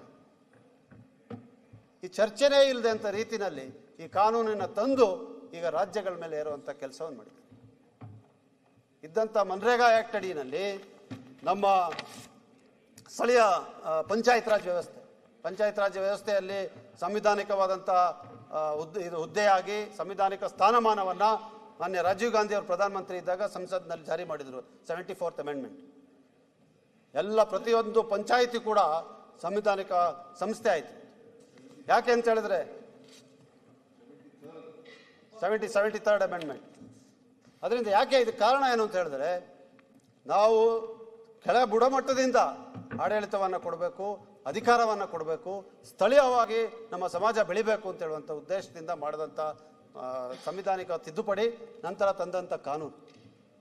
ಪೂರ್ಣವಾಗಿ ಇದನ್ನು ಇವತ್ತು ನಾಶ ಮಾಡಿ ಧ್ವಂಸ ಮಾಡಿದರೆ ಅಲ್ಲಿರುವಂಥ ಸ್ಥಳೀಯ ಸಂಸ್ಥೆ ಬಲವಾಗಿ, ಯಾವುದೇ ಪಕ್ಷಾತೀತವಾಗಿ, ಅದರಲ್ಲಿ ಯಾವುದು ಚಿಹ್ನೆ ಇಲ್ಲ, ಗ್ರಾಮ ಪಂಚಾಯಿತಿಯಲ್ಲಿ ಬಲಿಷ್ಠವಾಗಿ ಬೆಳೆದು ಇವತ್ತು ಪ್ರಜಾಪ್ರಭುತ್ವದ ಬುನಾದಿ ಆಗಿದ್ದಂಥ ಸಂದರ್ಭದಲ್ಲಿ ಅವ್ರನ್ನ ಪೂರ್ಣವಾಗಿ ಮುಗಿಸುವಂಥ ಕೆಲಸಕ್ಕೆ ಇವತ್ತು VBG ರಾಮ್ಜಿ ಕಾನೂನಿನಡಿನಲ್ಲಿ ಮಾಡಿ ಮನ್ರೇಗಾನ ಹಿಂಪಡೆಯೋ ರೀತಿಯಲ್ಲಿ ಮಾಡಿದ್ದಾರೆ. ಎಲ್ಲೋಯ್ತು ಒಕ್ಕೂಟ ವ್ಯವಸ್ಥೆ? ಎಲ್ಲಿಗೋಯ್ತು ಸಹಕಾರಿ ಒಕ್ಕೂಟ ಅಂತ ನಾವು ಪದೇ ಪದೇ ಕೂಗ್ತೀವಿ. ಕಾನೂನು ಹೇಳ್ತದೆ, ಸಂವಿಧಾನ ಹೇಳ್ತದೆ, ಸರ್ವೋಚ್ಚ ನ್ಯಾಯಾಲಯ ಹೇಳ್ತದೆ.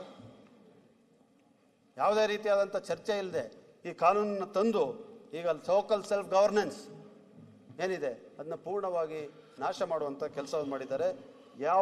ಭಾಳ ಯಶಸ್ಸಾಗಿ ನಡೀತಾ ಇದ್ದಂಥ ಮನ್ರೇಗಾ, ಅದಕ್ಕೆ ಈ ಪರಿಸ್ಥಿತಿಯನ್ನು ನಿರ್ಮಾಣವನ್ನು ಕೇಂದ್ರ ಸರ್ಕಾರ ತಮ್ಮ ಕಾನೂನು ಮೂಲಕ ಮಾಡಿದೆ ಅಂತ ಹೇಳಲಿಕ್ಕೆ ಬಯಸ್ತಾ ಇದ್ದೀನಿ. ಈ ಸಂದರ್ಭದಲ್ಲಿ ಇದು ಭಾಳಷ್ಟು ಇದರ ಬಗ್ಗೆ ಚರ್ಚೆ ಮುಂದಕ್ಕೆ ಕೂಡ ಆಗ್ತದೆ. ಅದರಿಂದ ನಾನು ಮುಂದಕ್ಕೆ ಹೋಗ್ತೀನಿ. ಇವತ್ತು ನಾವು ಯಾವ ಆರ್ಥಿಕ ಪರಿಸ್ಥಿತಿ ನಮ್ಮ ಮೇಲೆ ನಿರ್ಮಾಣ ಆಗಿದೆ ಅದನ್ನು ಕೂಡ ಈಗ ನಾನು ತೀರ್ಪನ್ನು ಓದ ಅಂದರೆ ಕೋರ್ಟಲ್ಲಿ ಹೋಗಿ ಹೇಳಿ, ಆದರೆ ಈಗಾಗಲೇ ಮೋಹಿತ್ ಮಿನರಲ್ಸ್ ಅಂತ ಹೇಳುವಂಥ ಒಂದು ಪ್ರಕರಣ ಓದೋಕೆ ಹೋಗೋದಿಲ್ಲ, ಜ್ಞಾಪಕ ಶಕ್ತಿಯಿಂದನೇ ಹೇಳ್ಬಿಡ್ತೀನಿ. ಮೋಹಿತ್ ಮಿನರಲ್ಸ್ ಅಂತೇಳಿ GST ವಿಚಾರ ಮಾಡಿದಾಗ ಯಾವ ಕಾರಣಕ್ಕೂ ಕೂಡ ರಾಜ್ಯ ಸರ್ಕಾರದ ಮೇಲೆ ನೇರವಾಗಿ ಹೊರೆಯಾಗುವಂಥ ಕಾನೂನು ಅಥವಾ ಯೋಜನೆಗಳನ್ನು ಚರ್ಚೆ ಇಲ್ಲದೆ ಮಾಡಬಾರ್ದು ಅಂತ ಹೇಳುವಂಥ ತೀರ್ಪನ್ನು ಕೊಟ್ಟಿದ್ದಾರೆ. Without dialogue, without discussion, financial burden cannot be imposed upon the States. This is the law red with article 282 of the constitution. ಅದರಿಂದ ಈ ಕಾನೂನನ್ನು, ಈ ಸಂವಿಧಾನವನ್ನು, ನಮ್ಮ ಸಹಕಾರಿ ವ್ಯವಸ್ಥೆಯನ್ನು ಪೂರ್ಣವಾಗಿ ಇವತ್ತು ಉಲ್ಲಂಘನೆ ಮಾಡುವಂಥ ಕೆಲಸವನ್ನು ಕೇಂದ್ರ ಸರ್ಕಾರ ಈ ಕಾನೂನಿನ ಜಾರಿ ತರೋದರ ಮೂಲಕ ಮಾಡಿದೆ ಅಂತ ನಾನು ಇವತ್ತು ಹೇಳಲಿಕ್ಕೆ ಬಯಸ್ತೇನೆ. ಇದರೆಲ್ಲ ಮಧ್ಯದಲ್ಲಿ, ಈ ತಾರತಮ್ಯ ಮಲೆತಾಯಿ ಧೋರಣೆಯ ಮಧ್ಯದಲ್ಲೂ ಕೂಡ ನಮ್ಮ ಸರ್ಕಾರ ಪ್ರಗತಿಯ ಪಥದ ಕಡೆ ಜಾರ್ತೇನೆ ಇದೆ. ಅದನ್ನು ಯಾರೂ ಕೂಡ ತಡೀಲಿಕ್ಕೆ ಸಾಧ್ಯ ಇಲ್ಲ. ಎಷ್ಟೇ ಟೀಕೆ ಮಾಡಿದ್ರೂ ಕೂಡ ಆರ್ಥಿಕ ಶಿಸ್ತನ್ನು ಕಾಪಾಡಿ ನಮ್ಮ ಮಾನ್ಯ ಮುಖ್ಯಮಂತ್ರಿಗಳು ಇದು ಈಗಾಗಲೇ ದಾಖಲೆಯ ಬಡ್ಜೆಟ್ಗಳನ್ನು ಕೊಟ್ಟಂಥವ್ರು.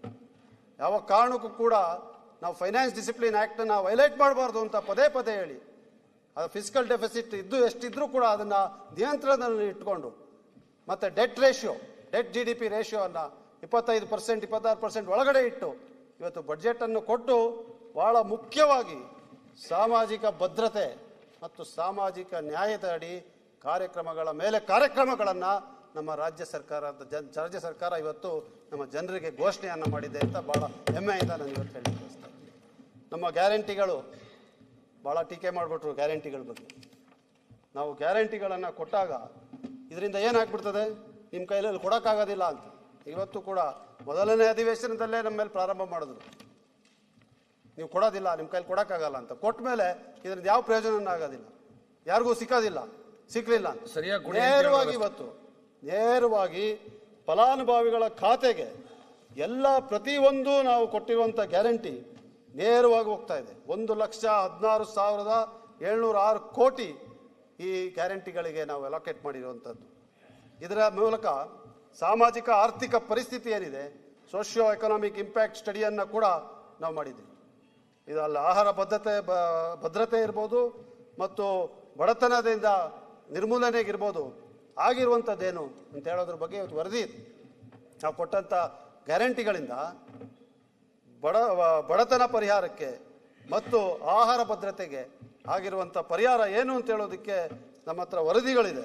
ಮತ್ತು ಮಹಿಳೆಯರಿಗೆ ಅಧಿಕಾರ ಕೊಡುವಂಥದ್ದು, ಅವರು ಇದನ್ನು ಬಳಸಿರುವಂಥದ್ದು, ಆಹಾರಕ್ಕಿರ್ಬೋದು, ಔಷಧಿಗಿರ್ಬೋದು ಮತ್ತು ಶಿಕ್ಷಣಕ್ಕಿರ್ಬೋದು, ಇದೆಲ್ಲವೂ ಕೂಡ ಇವತ್ತು ವರದಿಯ ಮೂಲಕ ನಮ್ಮ ಮುಂದಿದೆ. ಈಗ ವರದಿಗಳನ್ನು ಓದುವಂಥದ್ದು ಅವಶ್ಯಕತೆ ಇಲ್ಲ, ಆದರೆ ಖಂಡಿತವಾಗಿ ನಾವು ಮಾಡಿರುವಂಥ ಸಾಧನೆ ನಾನು ಅಂಕಿಅಂಶಗಳ ಜೊತೆ ಭಾಳ ಬೇಗ ಹೇಳಿ ಮುಗಿಸ್ತೀನಿ. ನಾವು ಇವತ್ತು ನಮ್ಮ ರಾಜ್ಯದಲ್ಲಿ economic benchmark purchasing power ಏನಿದೆ, in conformity with the economic benchmark ಸಾಧಿಸ್ತಿದ್ದೇವೆ under the principle of universal basic income. ಇದು ನಮ್ಮ ಗ್ಯಾರಂಟಿ ಮೂಲಕ, ಅದು ಮುಖ್ಯವಾಗಿ ಗೃಹಲಕ್ಷ್ಮಿಯ ಮೂಲಕ 2022ರಿಂದ 2022ನೇ ಇಸ್ವಿನಲ್ಲಿ 9.3% ನೇರವಾಗಿ ಸಾಮಾಜಿಕ ಭದ್ರತೆ ಕಾರ್ಯಕ್ರಮಗಳ ಮೂಲಕ ನೇರವಾಗಿ ಅವರ ಖಾತೆಗೆ ಹೋಗುವಂಥ ಕಾರ್ಯಕ್ರಮ ಇಡೀ ರಾಜ್ಯದ ಜನತೆಯಲ್ಲಿ 9.3% ಮಾತ್ರ ಸೀಮಿತವಾಗಿತ್ತು. ಇವತ್ತು ಕೂಡ ನಮ್ಮ ಸಾಮಾಜಿಕ ಭದ್ರತೆಯ ಕಾರ್ಯಕ್ರಮಗಳೇನಿದೆ, ಸೋಷಿಯಲ್ ಸೆಕ್ಯೂರಿಟಿ ಸ್ಕೀಮ್ಸ್ ನಾವೇನು ಮಾಡಿದ್ದೀವಿ, ಇನ್ಕ್ಲೂಡಿಂಗ್ ದ ಗ್ಯಾರಂಟೀಸ್, ಇದು ಎಕ್ಸ್ಪೆಕ್ಟೆಡ್ ಬಡ್ಜೆಟರಿ ಅಲೋಕೇಶನ್ಗಿನ್ನ ಇವತ್ತು ಕೂಡ ನಾವು ಹೋಗ್ಲಿಕ್ಕೆ ಸಾಧ್ಯ ಆಗಲಿಲ್ಲ. ಇವತ್ತಿಗೂ ಕೂಡ ಹೋಗ್ಲಿಕ್ಕೆ ಇಷ್ಟೆಲ್ಲ ಕೊಟ್ಟು ಕೂಡ ಅದರಿಂದ ಪ್ರತಿ ವರ್ಷ ನಮ್ಮ ಸರ್ಕಾರ ಇನ್ನಷ್ಟು ಹೆಚ್ಚು ಇಂಥ ಕಾರ್ಯಕ್ರಮಗಳನ್ನು ಘೋಷಣೆ ಮಾಡಿಕೊಂಡೇ ಬರ್ತಾ ಇದೆ.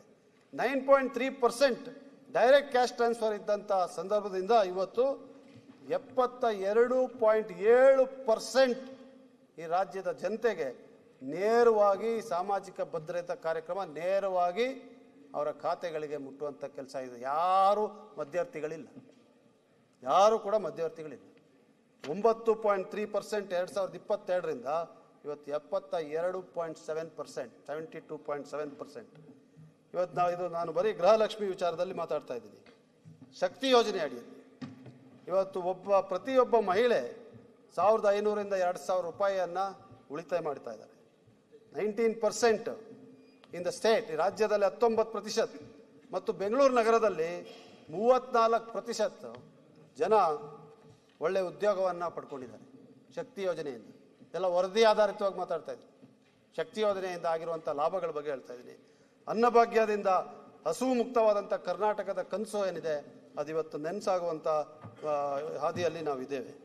ಮತ್ತು ಯಾವ ಆರ್ಥಿಕ ಪರಿಸ್ಥಿತಿ ನಮಗೆ ಆರ್ಥಿಕವಾಗಿ ಸ್ವತಂತ್ರವಾಗಿರಬೇಕು ನಮ್ಮ ನಾಗರಿಕರು, ಕರ್ನಾಟಕದ ಜನತೆ ಅಂತ ಹೇಳುವಂಥ ನಮ್ಮ ಕನಸೇನಿದೆ ರಾಜ್ಯ ಸರ್ಕಾರದ್ದು, ಇವತ್ತು 70% ಜನ ನಾವು ಆರ್ಥಿಕವಾಗಿ ಸ್ವತಂತ್ರವಾಗಿದ್ದೇವೆ ಅಂತ ಹೇಳುವಂಥ ಮಾತನ್ನು ನಮ್ಮ ಸಾಮಾಜಿಕ ಭದ್ರತೆ ಕಾರ್ಯಕ್ರಮದ ಮೂಲಕ ಹೇಳ್ತಾ ಇದ್ದೀನಿ.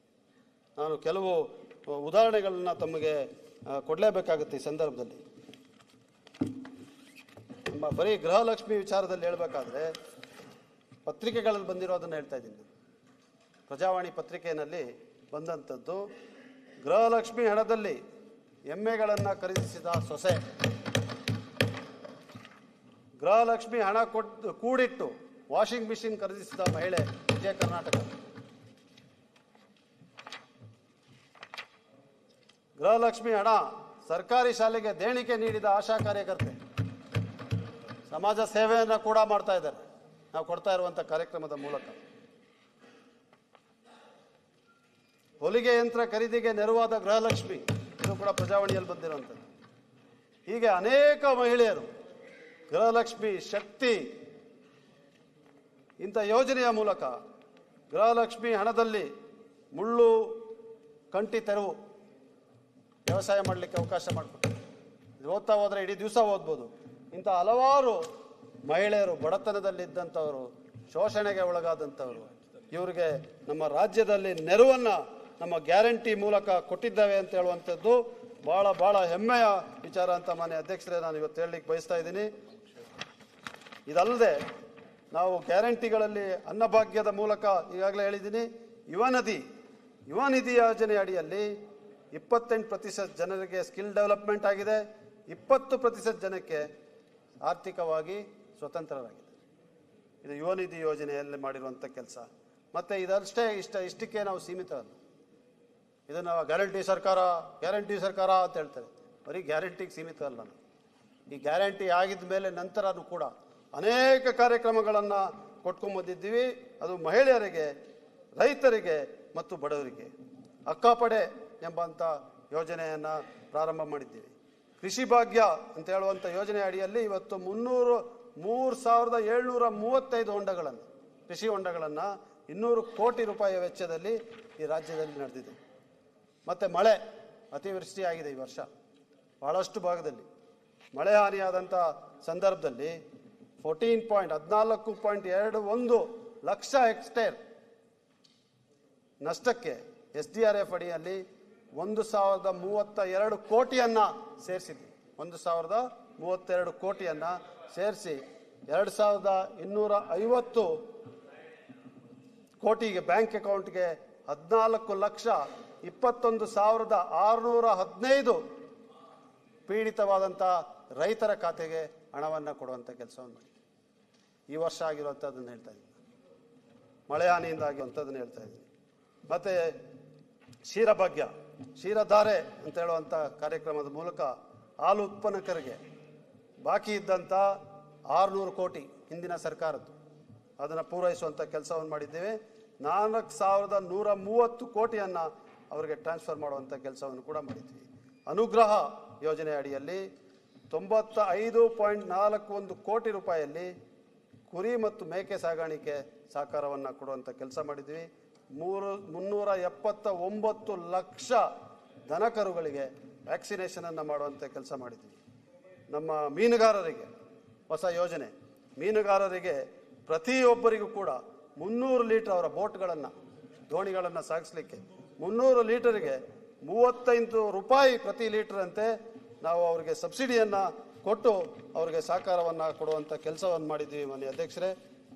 ಮತ್ತು ನಮ್ಮ ಈ ಬಾರಿ ನಮ್ಮ ರೈತರು, ಮಾವಿನ ಹಣ್ಣು ಬೆಳೆಸುವಂಥ ರೈತರಿಗೆ ಭಾಳ ದೊಡ್ಡ ಆಘಾತ ಉಂಟಾಗಿದೆ. ಅವ್ರು ಭಾಳ ತೊಂದರೆಯಲ್ಲಿದ್ದರು. ಆ ಸಂದರ್ಭದಲ್ಲಿ ಮಾನ್ಯ ಮುಖ್ಯಮಂತ್ರಿಗಳೇ ಖುದ್ದಾಗಿ ಸಭೆಗಳನ್ನು ನಡೆಸಿ ರೈತರ ಜೊತೆ ನಿಲ್ಲುವಂಥ ಕೆಲಸವನ್ನು ಮಾಡಿದ್ದಾರೆ. 41 ಕೋಟಿ ರೂಪಾಯಿ ಪರಿಹಾರವನ್ನು 14,917 ರೈತರಿಗೆ, ಕೋಲಾರ ಮತ್ತು ಚಿಕ್ಕಬಳ್ಳಾಪುರ ಜಿಲ್ಲೆಯಲ್ಲಿರುವಂಥ ರೈತರಿಗೆ, ಮಾವು ಬೆಳೆಗಾರರಿಗೆ ನೆರವನ್ನು ಕೊಡುವಂಥ ಕೆಲಸವನ್ನು ಮಾಡಿದ್ದೇವೆ. ಕಬ್ಬು ಬೆಳೆಗಾರರ ಪರಿಸ್ಥಿತಿ, ಕಬ್ಬು ಬೆಳೆಗಾರರು ಬಂದಂಥ ಸಂದರ್ಭದಲ್ಲಿ ಅವರಿಗೆ ಕೂಡ 300 ಕೋಟಿ ರೂಪಾಯಿಯ ವೆಚ್ಚದಲ್ಲಿ ಅವರಿಗೆ ಸಹಕಾರವನ್ನು ಕೊಡುವಂಥ ಕೆಲಸವನ್ನು ನಮ್ಮ ಸರ್ಕಾರ ಮಾಡಿದೆ. ಮತ್ತು ತೂರ್ದಾಲ್, ಮೆಕ್ಕೆಜೋಳ, ಇದು ಡಿಸೆಂಬರ್ ತಿಂಗಳಲ್ಲಿ ಆದಂಥ ಸಮಸ್ಯೆ. ಡಿಸೆಂಬರ್ನಲ್ಲೇ ಅವ್ರನ್ನ ಕೊಂಡ್ಕೊಡುವಂಥ ಕೆಲಸ ಮಾಡಿದ್ರು ಜನವರಿ ಬದಲಲ್ಲಿ. ಮತ್ತು ಮೆಕ್ಕೆಜೋಳ 2400 ಸಪೋರ್ಟ್ ಪ್ರೈಸನ್ನು ಮತ್ತು ಮಾನ್ಯ ಮುಖ್ಯಮಂತ್ರಿಗಳೇ ಖುದ್ದಾಗಿ ಕೇಂದ್ರದ ಸಚಿವರ ಜೊತೆ ಚರ್ಚೆ ಮಾಡಿದ ನಂತರ ಅವರು ಕೂಡ ಸಹಾಯ ಮಾಡುವಂಥ ಹೆಜ್ಜೆಯನ್ನು ತಗೊಂಡಂಥದ್ದು ನಿರ್ದೇಶನವನ್ನು ನಾವು ಮರೀಲಿಕ್ಕೆ ಸಾಧ್ಯ ಇಲ್ಲ. 100 ಕೋಟಿ ರೂಪಾಯಿ ವೆಚ್ಚ ಮಾಡಿ PDS ಸ್ಕೀಮ್ ಅಡಿನಲ್ಲಿ ನಾವು ಮೆಕ್ಕೆಜೋಳವನ್ನು ಖರೀದಿ ಮಾಡುವಂಥ ಕೆಲಸವನ್ನು ಮಾಡಿದ್ದೇವೆ. 2400 ಅವರಿಗೆ ಸಪೋರ್ಟ್ ಪ್ರೈಸನ್ನು ಕೊಡುವಂಥ ಕೆಲಸವನ್ನು ಕೂಡ ಮಾಡಿದ್ದೀವಿ. ಇದಲ್ಲದೆ ಕುಡಿಯೋ ನೀರಿನ ಯೋಜನೆ ಮತ್ತು ವ್ಯವಸಾಯಕ್ಕೆ ನೀರಾವರಿ ಮತ್ತು ಕುಡಿಯೋ ನೀರಿನ ಯೋಜನೆ, KC valley, HN valley, Vrishabhavathi valley, 70 ಕೆರೆಗಳನ್ನು ಬೆಂಗಳೂರು ನಗರ ಜಿಲ್ಲೆ, ಗ್ರಾಮೀಣ ಜಿಲ್ಲೆ ಮತ್ತು ತುಮಕೂರಿನಲ್ಲಿ ತುಂಬಿಸುವಂಥ ಕೆಲಸ ಈ ಯೋಜನೆಗಳ 3 ಯೋಜನೆಗಳ ಮೂಲಕ ಮಾಡಿ ನಾವು ಕುಡಿಯೋ ನೀರಿನ ಸಮಸ್ಯೆಗೆ ಮತ್ತು ನೀರಾವರಿಗೆ ಸಹಕಾರವನ್ನು ಈ ಸರ್ಕಾರ ಕೊಟ್ಟಿದೆ. 9,000 ಬೋರ್ವೆಲ್ಲನ್ನು ಪರಿಶಿಷ್ಟ ಜಾತಿ ಮತ್ತು ಪರಿಶಿಷ್ಟ ಪಂಗಡಕ್ಕೆ ಸೇರಿದಂಥ ರೈತರಿಗೆ ಕೊಡುವಂಥ ಕೆಲಸವನ್ನು ಮಾಡಿದ್ದೀವಿ. ಚೆಕ್ ಡ್ಯಾಮ್ ಮತ್ತು ಲಿಫ್ಟ್ ಇರಿಗೇಷನ್ ವರ್ಕ್ಸ್ ಇದಲ್ಲದೆ ಮತ್ತು ಭಾಳ ಐತಿಹಾಸಿಕವಾದಂಥ ಒಂದು ನಿರ್ಣಯವನ್ನು ಮುಖ್ಯಮಂತ್ರಿಗಳ ನೇತೃತ್ವದಲ್ಲಿ ಸಂಪುಟ ಸಭೆ ಕೈಗೊಂಡಿದೆ. ಅಪ್ಪರ್ ಕೃಷ್ಣ ಪ್ರಾಜೆಕ್ಟ್ಗೆ ನೀರಾವರಿಯ ಭಾಳ ದೊಡ್ಡ ಯೋಜನೆ ನಿಂತೋಗಿತ್ತು. ಅದು ನಾನು ಮಾತು ಕೊಟ್ಟಿದ್ದೀನಿ, ಭರವಸೆ ಕೊಟ್ಟಿದ್ದೀನಿ, ಇದನ್ನು ಮಾಡಲೇಬೇಕು, ಅದು ಎಷ್ಟೇ ತೊಂದರೆ ಆಗಲಿ ಗ್ಯಾರಂಟಿ ಕೊಟ್ಟು ದಿವಾಳಿ ಆಗಿಬಿಟ್ಟಿರುವಂಥ ಸರ್ಕಾರ ಇವತ್ತು 75,563 ಎಕರೆ ಭೂ ಪರಿಹಾರಕ್ಕೋಸ್ಕರ, ಲ್ಯಾಂಡ್ ಎಕ್ವಿಸಿಷನ್ಗೋಸ್ಕರ 75,563 ಏಕರ್ಸ್ ಕನ್ಸೆನ್ಷುವಲ್ ಆಗಿ ಅವ್ರಿಗೆ ಪರಿಹಾರವನ್ನು 30 ಲಕ್ಷ ಮತ್ತು 40 ಲಕ್ಷ ರೂಪಾಯಿಯಂತೆ ಯಾವ ಮುಳುಗಡೆ ಪ್ರದೇಶ ಇದೆ ಅವರಿಗೆ ಘೋಷಣೆಯನ್ನು ಮಾಡಿದ್ದೇವೆ. 25 ಲಕ್ಷ ಮತ್ತು 30 ಲಕ್ಷ ನೀರಾವರಿ ಕೆನಾಲ್ಗಳನ್ನು ಕಟ್ಟಲಿಕ್ಕೋಸ್ಕರ ಬಳಕೆ ಆಗಿರುವಂಥ ಜಮೀನಿಗೆ ಇವತ್ತು ಘೋಷಣೆಯನ್ನು ಮಾಡಿದ್ದೀವಿ. ಭಾಳ ದೊಡ್ಡ ಹೊರೆ ಇದಾದರೂ ಕೂಡ ಇದನ್ನು ಮಾಡಲೇಬೇಕು. ಯಾವ ಕಾರಣಕ್ಕೂ ಕೂಡ ಈ ಭಾಗದ ರೈತರಿಗೆ ನಾವು ಅನ್ಯಾಯ ಬಿಡೋದಿಲ್ಲ. ಅವರ ಜಮೀನನ್ನು, ಅವರ ಭೂಮಿಯನ್ನು ಏನು ನಾವು ಬಳಸಲಿಕ್ಕೆ ಇದ್ದೇವೆ ಮುಂದಕ್ಕೆ, ಅದಕ್ಕೆ ಪರಿಹಾರವನ್ನು ಕೊಟ್ಟೇ ನಿಲ್ತೀವಿ ಅಂಥೇಳಿ ಒಂದು ತೀರ್ಮಾನವನ್ನು ತಗೊಂಡು ಈ ದೊಡ್ಡ ಪ್ರಮಾಣದ ಹಣವನ್ನು ಆ ಭಾಗದ ರೈತರಿಗೆ ಕೊಟ್ಟು ಸಹಕಾರವನ್ನು ನಮ್ಮ ಸರ್ಕಾರ ಕೊಟ್ಟಿದೆ ಅಂತ ಇವತ್ತು ಭಾಳ ಹೆಮ್ಮೆಯಿಂದ ನಾನು ಹೇಳ್ತಾ ಇದ್ದೀನಿ. ಅಪ್ಪರ್ ಕೃಷ್ಣ ಪ್ರಾಜೆಕ್ಟನ್ನು ರಾಷ್ಟ್ರೀಯ ಮಟ್ಟದ ಪ್ರಾಜೆಕ್ಟ್ ಆಗಿ ಘೋಷಣೆ ಮಾಡಬೇಕು ಅಂತ ಹೇಳುವಂಥ ರೆಸೊಲ್ಯೂಷನ್ನ ಕೂಡ ಮಾಡಿ ಇವತ್ತು 59,181 ಎಕರೆಗಳಿಗೆ ನೀರಾವರಿ ಪ್ರದೇಶವಾಗಿ ಮಾಡಲಿಕ್ಕೋಸ್ಕರ ಈ ಕಾರ್ಯಕ್ರಮ, ಈ ಯೋಜನೆ ಸಹಕಾರ ಆಗ್ತದೆ ಅಂತ ಹೇಳುವಂಥದ್ದನ್ನು ಹೇಳಬೇಕಾಗ್ತದೆ. ಕಂದಾಯ ಇಲಾಖೆಯಲ್ಲಿ ಇವತ್ತು ಭಾಳ ದೊಡ್ಡ ಕ್ರಾಂತಿಯೇ ನಡೆದಿದೆ. ಕಂದಾಯ ಕ್ರಾಂತಿ ಅಂತ ನಾನು ಹೇಳಲಿಕ್ಕೆ ಬಯಸ್ತಾ ಇದ್ದೀನಿ. 30,662 ಗ್ರಾಮೀಣ ಭಾಗದಲ್ಲಿರುವಂಥ ಗ್ರಾಮ ನಕ್ಷೆಗಳು, ವಿಲೇಜ್ ಮ್ಯಾಪ್ಸ್, ಇದನ್ನು ಮತ್ತು ಹಿಸ್ಸಾ ರೆಕಾರ್ಡ್ಸನ್ನು, ಪೋಡಿ ಫ್ರೀ ಗ್ರಾಮಗಳು, ಪೋಡಿ ಮುಕ್ತವಾದಂಥ ಗ್ರಾಮಗಳು 2 ಆ ಕಾರ್ಯಕ್ರಮವನ್ನು, ದರ್ಖಾಸ್ತ್ ಪೋಡಿಗಳು, ರೆವಿನ್ಯೂ ವಿಲೇಜ್ ಸ್ಕೀಮ್ 1,11,111 ಹಕ್ಕುಪತ್ರಗಳನ್ನು ವಿತರಣೆ ಮಾಡುವಂಥ ಕಾರ್ಯಕ್ರಮ ಮಾಡಿ ಮಾನ್ಯ ಮುಖ್ಯಮಂತ್ರಿಗಳೇ ಅದರಲ್ಲಿ ಹೋಗಿ ಕಂದಾಯ ಸಚಿವರ ಜೊತೆ ಆ ಕಾರ್ಯಕ್ರಮದಲ್ಲಿ ಭಾಗವಹಿಸಿದ್ದಾರೆ. RCCMS ಸಾಫ್ಟ್ವೇರ್ ಮೂಲಕ ರೆವಿನ್ಯೂ ಕೋರ್ಟ್ಸ್, ಕಂದಾಯ ಇವತ್ತೇನು ನ್ಯಾಯಾಲಯಗಳಿದೆ, AC ಕೋರ್ಟ್ ಇರ್ಬೋದು, DC court, special DC court, ಇಲ್ಲಿ ಬಹಳ ದೊಡ್ಡ ಪ್ರಮಾಣದ ಕಂದಾಯ ನಿಗದಿ ಆಗ್ತಾ ಇರುವಂಥದ್ದು ಮತ್ತು ಪ್ರಕರಣಗಳು ಹಾಗೆ ಬಾಕಿ ಉಳಿದಿತ್ತು. ಇದನ್ನು ತಕ್ಷಣ ಪೂರೈಸಬೇಕು ಅಂತೇಳಿ ಇವತ್ತು RCCMS ಸಾಫ್ಟ್ವೇರ್ ಮೂಲಕ 2.7 ಲಕ್ಷ ಪ್ರಕರಣಗಳು ಇತ್ಯರ್ಥ ಆಗಿದೆ. ಎಲ್ಲ ನೇರವಾಗಿ ಅಲ್ಲಿದ್ದಂಥ ರೈತರ ವ್ಯಾಪ್ತಿ ವರ್ಗಕ್ಕೆ, ಬಡವರಿಗೆ ಸಾಕಾರ ಆಗುವಂಥ ತೀರ್ಮಾನಗಳು. ಈ ಪಾವತಿ ಅಕೌಂಟನ್ನು ಈಗಾಗಲೇ ತೆರೆದಿದ್ದಾರೆ. 3,07,275 ಅಪ್ಲಿಕೇಶನ್ಗಳು ಸ್ವೀಕಾರ ಕೂಡ ಆಗಿದೆ. ಮತ್ತು ಹೊಸ ತಾಲೂಕುಗಳು, ಈಗ ನಾನು ಬರುವಂಥ ಕ್ಷೇತ್ರದಿಂದ, ವಿರಾಜಪೇಟೆ ವಿಧಾನಸಭಾ ಕ್ಷೇತ್ರದಲ್ಲಿ ಪೊನ್ನಂಪೇಟೆ ಹೊಸದಾಗಿ ಆಗಿದಂಥ ತಾಲೂಕು 3 ವರ್ಷ ಆಗಿತ್ತು, 3.5 ವರ್ಷ ಆಗಿತ್ತು. ನಮ್ಮ ಸರ್ಕಾರ ಬಂದ ಮೇಲೆ ಇದಕ್ಕೆ ಪ್ರಜಾಸೌಧಗಳನ್ನು ಕಟ್ಟುವಂಥ ಕೆಲಸವನ್ನು ತಾಲೂಕಲ್ಲಿ ಮಾಡುವಂಥ ಕೆಲಸ ನಮಗೆ ಕೊಡಗು ಜಿಲ್ಲೆನಲ್ಲೇ ಪೊನ್ನಂಪೇಟೆ ಮತ್ತು ಕುಶಾಲನಗರ ಮತ್ತು ಬಹುತೇಕ ಹೊಸ ತಾಲೂಕುಗಳಿಗೆ ಎಲ್ಲದಕ್ಕೂ ಕೂಡ ಪ್ರಜಾಸೌಧಗಳನ್ನು ಕೊಡುವಂಥ ಕೆಲಸ ನಮ್ಮ ಸರ್ಕಾರ ಮಾಡಿದೆ ಅಂತ ನಾನು ಹೇಳಲಿಕ್ಕೆ ಬಯಸ್ತಾ ಇದ್ದೀನಿ ಅಧ್ಯಕ್ಷರೇ. ಮತ್ತು ಪೆನ್ಷನನ್ನು ಕೊಡುವಂಥದ್ದು, ನೇರವಾಗಿ ಹಣ ಪಾವತಿ ಆಗುವಂಥದ್ದು 10,835 ಜನಕ್ಕೆ ನೇರ ಪಾವತಿ DBT ಮೂಲಕ, ಡೈರೆಕ್ಟ್ ಟ್ರಾನ್ಸ್ಫರ್ ಮೂಲಕ ಮಾಡಿದ್ದಾರೆ. ಅರ್ಚಕರಿಗೆ ಅವ್ರಿಗೆ ತಸ್ತಿಕ್ ಹಣವನ್ನು 60,000ದಿಂದ 72,000ಕ್ಕೆ ಹೆಚ್ಚುವರಿ ಮಾಡಿದ್ದಾರೆ.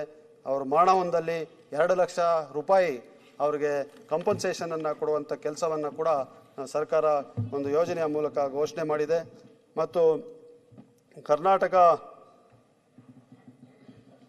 ಇದರಲ್ಲಿ ಪ್ರಯಾಣಕ್ಕೆ ಹೋಗುವಂಥವ್ರು, ಪಿಲ್ಗ್ರಿಮೇಜ್ಗೆ ಹೋಗುವಂಥವ್ರಿಗೆ 23,044 ಜನ ದೇವಸ್ಥಾನಗಳಿಗೆ ಹೋಗುವಂಥವ್ರಿಗೆ, ಅಂಥ ಪ್ರಯಾಣಿಕರಿಗೆ ಸಹಕಾರವನ್ನು ಕೊಡುವಂಥ ಯೋಜನೆಯನ್ನು ಕೂಡ ನಾವು ಘೋಷಣೆ ಮಾಡಿ ಕೆಲಸ ಮಾಡಿದ್ದೀವಿ.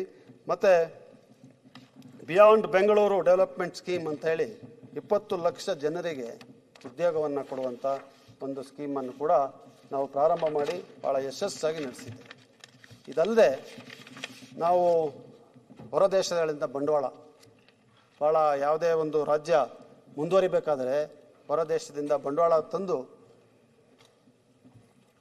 ಉದ್ಯೋಗವನ್ನು ಸೃಷ್ಟಿ ಮಾಡಿ ಹೊಸ ಹೊಸ ಕಾರ್ಖಾನೆಗಳನ್ನು ಮತ್ತು ಬೇರೆ ಬೇರೆ ವಿವಿಧ ರೀತಿಯಾದಂಥ ಉದ್ಯಮವನ್ನು ಸೃಷ್ಟಿ ಮಾಡೋದು ಅತಿ ಅವಶ್ಯಕ ಆಗಿರ್ತದೆ.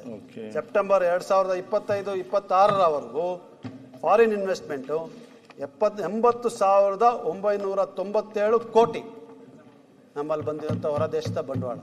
ಇದು ಈ ದೇಶದಲ್ಲೇ ನಾವು 2ನೇ ಸ್ಥಾನದಲ್ಲಿ, ಎಕ್ಸ್ಪೋರ್ಟ್ನಲ್ಲಿ ದೇಶದಲ್ಲೇ ನಾವು 1ನೇ ಸ್ಥಾನದಲ್ಲಿದ್ದೀವಿ. 99,309 ಮಿಲಿಯನ್ US ಡಾಲರ್ಸ್ ನಾವು ಮಾಡಿರುವಂಥ ಎಕ್ಸ್ಪೋರ್ಟ್ಸು. ಮತ್ತು IT ಸೆಕ್ಟರ್ನಲ್ಲಿ ತಾವೆಲ್ಲ ತಮಗೆ ಗೊತ್ತೇ ಇದೆ ಅಧ್ಯಕ್ಷರೇ, ನಾವು 1ನೇ ಸ್ಥಾನದಲ್ಲಿ ಇದ್ದೀವಿ. 25 ಲಕ್ಷ MSME ಮೂಲಕ ಉದ್ಯಮ್ ಪೋರ್ಟಲ್ ಅಂತೇಳಿ 235 ಲಕ್ಷ ಉದ್ಯೋಗವನ್ನು ಸೃಷ್ಟಿ ಮಾಡುವಂಥ ಕೆಲಸವನ್ನು ಮಾಡಿದ್ದೇವೆ. ಲೀಪ್ ಎಂಬಂಥ ಪ್ರಾಜೆಕ್ಟಿನ ಮೂಲಕ 1,000 ಕೋಟಿಯ ಬಂಡವಾಳದಲ್ಲಿ 5 ಲಕ್ಷ ಉದ್ಯೋಗವನ್ನು ಸೃಷ್ಟಿ ಮಾಡುವಂಥ ಕೆಲಸ ಮಾಡಿದ್ದೀವಿ. ಭಾಳ ದೊಡ್ಡ ನಗರ ಇವತ್ತು ನಮಗೆ ತಿಳಿದಂತೆ ಬೆಂಗಳೂರು ಬೆಂಗಳೂರು ನಗರ ಅಂತ ಹೇಳಿದ್ರೆ ಬಹುಶಃ ದೇಶದಲ್ಲೇ ಅತಿ ಹೆಚ್ಚು ದೊಡ್ಡ ವೇಗದಲ್ಲಿ ಬೆಳೀತಾ ಇರುವಂಥ ಒಂದು ನಗರದಲ್ಲಿ ಬೆಂಗಳೂರು ನಗರ ಇದು ಕೂಡ ಇದೆ. ಮೆಟ್ರೋಗೋಸ್ಕರ 44.65 ಕಿಲೋಮೀಟರ್ಗೆ 15,611 ಕೋಟಿ ವೆಚ್ಚದಲ್ಲಿ double decker road and metro, ಅದಕ್ಕೆ 9,700 ಕೋಟಿ. ಮೆಟ್ರೋ 3A 36.59 ಕ್ರೋರ್ಸ್ಗೆ ಈಗಾಗಲೇ ಕೇಂದ್ರ ಸರ್ಕಾರಕ್ಕೆ ಸಲ್ಲಿಕೆ ಆಗಿದೆ. ಮತ್ತು ಗ್ರೇಟರ್ ಬ್ಯಾಂಗ್ಳೂರ್ ಡೆವಲಪ್ಮೆಂಟ್ ಏನು ನಾವು ಪ್ರಾರಂಭ ಮಾಡಿದ್ದೀವಿ, ಅದಕ್ಕೆ 1.7 ಲಕ್ಷ ಕೋಟಿ for the development of Bangalore.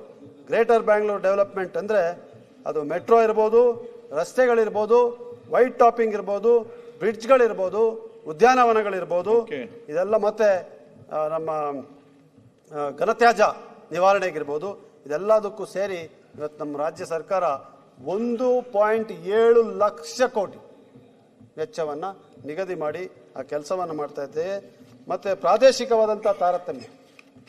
ತಾರತಮ್ಯವನ್ನು ಹೊರಗಾಕಬೇಕು ಮತ್ತು ನ್ಯಾಯವನ್ನು ದೊರಕಿಸಬೇಕು. ಎಲ್ಲ ಸಮಸ್ತ ಕರ್ನಾಟಕ ಬೆಳಿಬೇಕು, ಸಮಗ್ರ ಕರ್ನಾಟಕ ಬೆಳಿಬೇಕು, ಅಭಿವೃದ್ಧಿಯ ಕಡೆ ಹೋಗಬೇಕು ಅಂತ ಹೇಳುವಂಥ ಕನಸಿನ ಅಡಿಯಲ್ಲಿ ಇವತ್ತು 5,000 ಕೋಟಿಯನ್ನು KKRDB ಕಲ್ಯಾಣ ಕರ್ನಾಟಕ ಡೆವಲಪ್ಮೆಂಟ್ಗೋಸ್ಕರ ಮೀಸಲಿಟ್ಟು, ಮತ್ತು ಮಾನ್ಯ ಮುಖ್ಯಮಂತ್ರಿಗಳು CMIDP chief ministers development programme ಇದರ ಅಡಿಯಲ್ಲಿ 8,000 ಕೋಟಿಯನ್ನು ಬಡ್ಜೆಟ್ನಲ್ಲಿ ಮೀಸಲಿಟ್ಟು ಇವತ್ತು ಆ ಎಲ್ಲ ಕಾರ್ಯಕ್ರಮಗಳು ಕೂಡ ಪ್ರಾರಂಭ ಆಗುವಂಥ ಹಂತದಲ್ಲಿದೆ.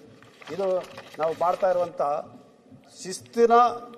ನಮ್ಮ ಆರ್ಥಿಕ ಶಿಸ್ತನ್ನು ಕಾಪಾಡಿ ಈ ರಾಜ್ಯದಲ್ಲಿ ಸಾಮಾಜಿಕ ಭದ್ರತೆ ಕಾರ್ಯಕ್ರಮ ಒಂದು ಕಡೆ ಮತ್ತು ಅಸೆಟ್ ಬಿಲ್ಡಿಂಗ್ ಅನ್ನು ಮಾಡುವಂಥ ಕೆಲಸವನ್ನು ಮಾಡ್ತಿದ್ವಿ. ಎಂಪ್ಲಾಯ್ಮೆಂಟ್, ರೂರಲ್ ಎಂಪ್ಲಾಯ್ಮೆಂಟ್ ಇದೆಲ್ಲವನ್ನ ಕೊಡುವಂಥ ಕೆಲಸ ಮಾಡ್ತಿದ್ವಿ. ಶಿಕ್ಷಣದಲ್ಲೂ ಕೂಡ 900 ಶಾಲೆಗಳು ಇವತ್ತು KPS ಶಾಲೆಗಳಾಗಿ ಆಗೋದಕ್ಕೆ ಪ್ರತಿ ಶಾಲೆಗೆ 2 ಕೋಟಿಯಿಂದ 4 ಕೋಟಿ ವೆಚ್ಚ, LKGಯಿಂದ 12ನೇ ಕ್ಲಾಸ್ವರೆಗೂ ಒಂದೇ ಕಡೆ ನಡಿಬೇಕು ಅಂತ ಹೇಳುವಂಥದ್ದು.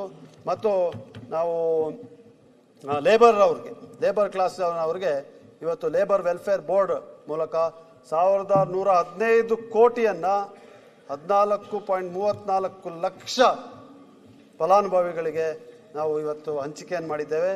ಮೊಬೈಲ್ ಹೆಲ್ತ್ ಕ್ಲಿನಿಕ್ಸ್ ಘಟಕಗಳು, ಇಲ್ಲಿ ಕಾರ್ಮಿಕರಿಗೋಸ್ಕರ ಇರುವಂಥ ಘಟಕಗಳಲ್ಲಿ ನಾವು 6.75 ಲಕ್ಷ ಫಲಾನುಭವಿಗಳಿಗೆ ಸೇವೆಯನ್ನು ಸಲ್ಲಿಸಿದ್ದೇವೆ. 42 ರೆಸಿಡೆನ್ಷಿಯಲ್ ಶಾಲೆಗಳನ್ನು ಈ ಕಾರ್ಮಿಕರ ಮಕ್ಕಳಿಗೋಸ್ಕರ ಪ್ರಾರಂಭವನ್ನು ಮಾಡಿದ್ದೇವೆ. ಅಂಬೇಡ್ಕರ್ ಕಾರ್ಮಿಕರ ಅಡಿನಲ್ಲಿ 91,638 ಕಾರ್ಮಿಕರು ಇವತ್ತು ನೋಂದಣಿಯಾಗಿರ್ತಾರೆ. ಗಿಗ್ ವರ್ಕರ್ಸ್ ಇದು ಕೂಡ ನಮ್ಮ ಪಕ್ಷದ ಬಹಳ ದೊಡ್ಡ ಯೋಜನೆ. ಇದರ ಅಡಿಯಲ್ಲಿ 10,468 ಜನ ಇದರಲ್ಲಿ ಇನ್ಶೂರೆನ್ಸನ್ನು ಪಡೆಯಲಿಕ್ಕೆ ರಿಜಿಸ್ಟರ್ ಆಗಿದ್ದಾರೆ. 4 ಲಕ್ಷ ರೂಪಾಯಿವರೆಗೂ ಅವರಿಗೆ ಇನ್ಶೂರೆನ್ಸನ್ನು ಕೊಡುವಂಥ ಕೆಲಸವನ್ನು ಮಾಡ್ತಾ ಇದ್ದೀವಿ. ಹೀಗೆ ಕಾರ್ಮಿಕ ಇಲಾಖೆಗೆ ಮತ್ತು ಕಾರ್ಮಿಕರಿಗೆ ಮತ್ತು ಅವರ ಕುಟುಂಬಸ್ಥರಿಗೆ ಹಲವಾರು ಕಾರ್ಯಕ್ರಮಗಳನ್ನು, ಯೋಜನೆಗಳನ್ನು ಘೋಷಣೆ ಮಾಡಿ ಅವರ ನೆರವಿಗೆ, ಬಡವರ ನೆರವಿಗೆ ಸರ್ಕಾರ ಮುಂದಾಗಿದೆ ಅಂತ ಹೇಳಲಿಕ್ಕೆ ಬಯಸ್ತಾ ಇದ್ದೀನಿ. ಮತ್ತು ಬಹಳ ಮುಖ್ಯವಾಗಿ ಒಂದು ಪ್ರದೇಶ ಬೆಳವಣಿಗೆ ಆಗಬೇಕಾದ್ರೆ, ಅಭಿವೃದ್ಧಿ ಆಗಬೇಕಾದಂದರೆ ಬಹಳ ಮುಖ್ಯವಾದಂಥ ವಿಚಾರ ನಮಗೆ ಎನರ್ಜಿ, ಇಂಧನ ಇರಬೇಕು. ಇಲ್ಲ ಅಂದರೆ ಬೆಳಿಲಿಕ್ಕೆ ಸಾಧ್ಯನೇ ಆಗೋದಿಲ್ಲ. ರಿನ್ಯೂವಬಲ್ ಎನರ್ಜಿ ಮೂಲಕ ಇವತ್ತು 4032 ಮೆಗಾವಾಟ್ಸನ್ನು ರಿನ್ಯೂವಬಲ್ ಎನರ್ಜಿ, ವಿಂಡ್ ಎನರ್ಜಿ ಮತ್ತು ಸೋಲಾರ್ ಎನರ್ಜಿ ಮೂಲಕ ನಾವು ನೂತನವಾಗಿ ಜನರೇಟ್ ಮಾಡುವಂಥ ಕೆಲಸವನ್ನು ಮಾಡಿದ್ದೀವಿ. 28,000 ಮಿಲಿಯನ್ ಯೂನಿಟ್ಸ್ ಎಲೆಕ್ಟ್ರಿಸಿಟಿಯನ್ನು ಜನರೇಟ್ ಮಾಡಿದ್ದೀವಿ. 41,000 transformers, 10,943 kilometre HT lines, 6,038 LT ಲೈನ್ಸನ್ನು ವಿವಿಧ ಭಾಗದಲ್ಲಿ ಕರ್ನಾಟಕ ರಾಜ್ಯದಲ್ಲಿ ಕೊಡುವಂಥ ಕೆಲಸ ಮಾಡಿದ್ದೀವಿ. ಕುಡಿಯೋ ನೀರಿಗೆ ಈಗಾಗಲೇ ನಾನು ಹೇಳಿದಂಥ ಯೋಜನೆಗಳಲ್ಲದೆ ಗಂಗಾ ಕಲ್ಯಾಣದ ಮೂಲಕ 11,727 ಬೋರ್ವೆಲ್ಗಳನ್ನು ಕೊಟ್ಟಿದ್ದೀವಿ. ಮತ್ತು ನಮ್ಮ ಟ್ರಾನ್ಸ್ಪೋರ್ಟಿಗೆ ಬಂದಾಗ ಹೊಸ ಬಸ್ಗಳನ್ನು 489 ಹೊಸ ಬಸ್ಗಳನ್ನು ಪ್ರಾರಂಭ ಮಾಡಿದ್ದೇವೆ. ಇನ್ನು 5,339 ಬಸ್ಗಳನ್ನು, ಹೊಸ ಬಸ್ಗಳನ್ನು ಕೊಂಡುಕೊಳ್ಳುವಂಥ ಯೋಜನೆ ಹಾದಿಯಲ್ಲಿದೆ. 5,809 ಅಲ್ಲಿ ಕೆಲಸಕ್ಕೆ ಅವ್ರನ್ನ ಸೇರಿಸುವಂಥ ರೆಕ್ರೂಟ್ಮೆಂಟನ್ನು ಮಾಡಿದ್ದೀವಿ. 5,809 ಜನನ ರೆಕ್ರೂಟ್ ಮಾಡುವಂಥ ಕೆಲಸ ಮಾಡಿದ್ದೀವಿ. ಸಾಮಾಜಿಕ ನ್ಯಾಯದ ಕಾರ್ಯಕ್ರಮಗಳನ್ನು ಹೇಳಬೇಕಾದ್ರೆ ಇದನ್ನು ಬಹುಶಃ ಬಿಡ್ಲಿಕ್ಕೆ ಸಾಧ್ಯನೇ ಇಲ್ಲ.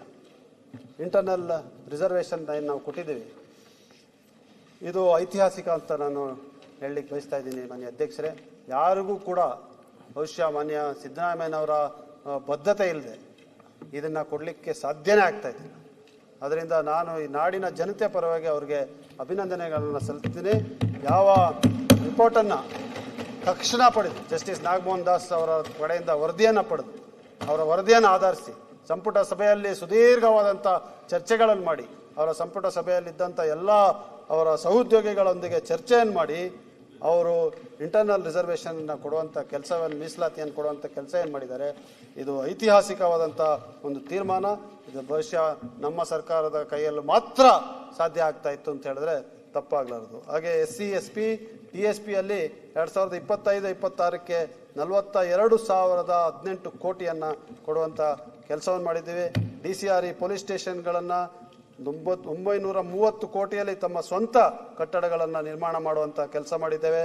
502 ಹೊಸ ಹಾಸ್ಟೆಲ್ಗಳು ಮತ್ತು ರೆಸಿಡೆನ್ಷಿಯಲ್ ಶಾಲೆಗಳನ್ನು ಸ್ಯಾಂಕ್ಷನ್ ಮಾಡಿ ಈಗಾಗಲೇ ರಾಜ್ಯದಲ್ಲಿ 5,306 ಹಾಸ್ಟೆಲ್ಲು ಮತ್ತು 1,127 ಶಾಲೆಗಳು ಕಾರ್ಯವನ್ನು ನೆರವೇರಿಸ್ತಾ ಇದೆ.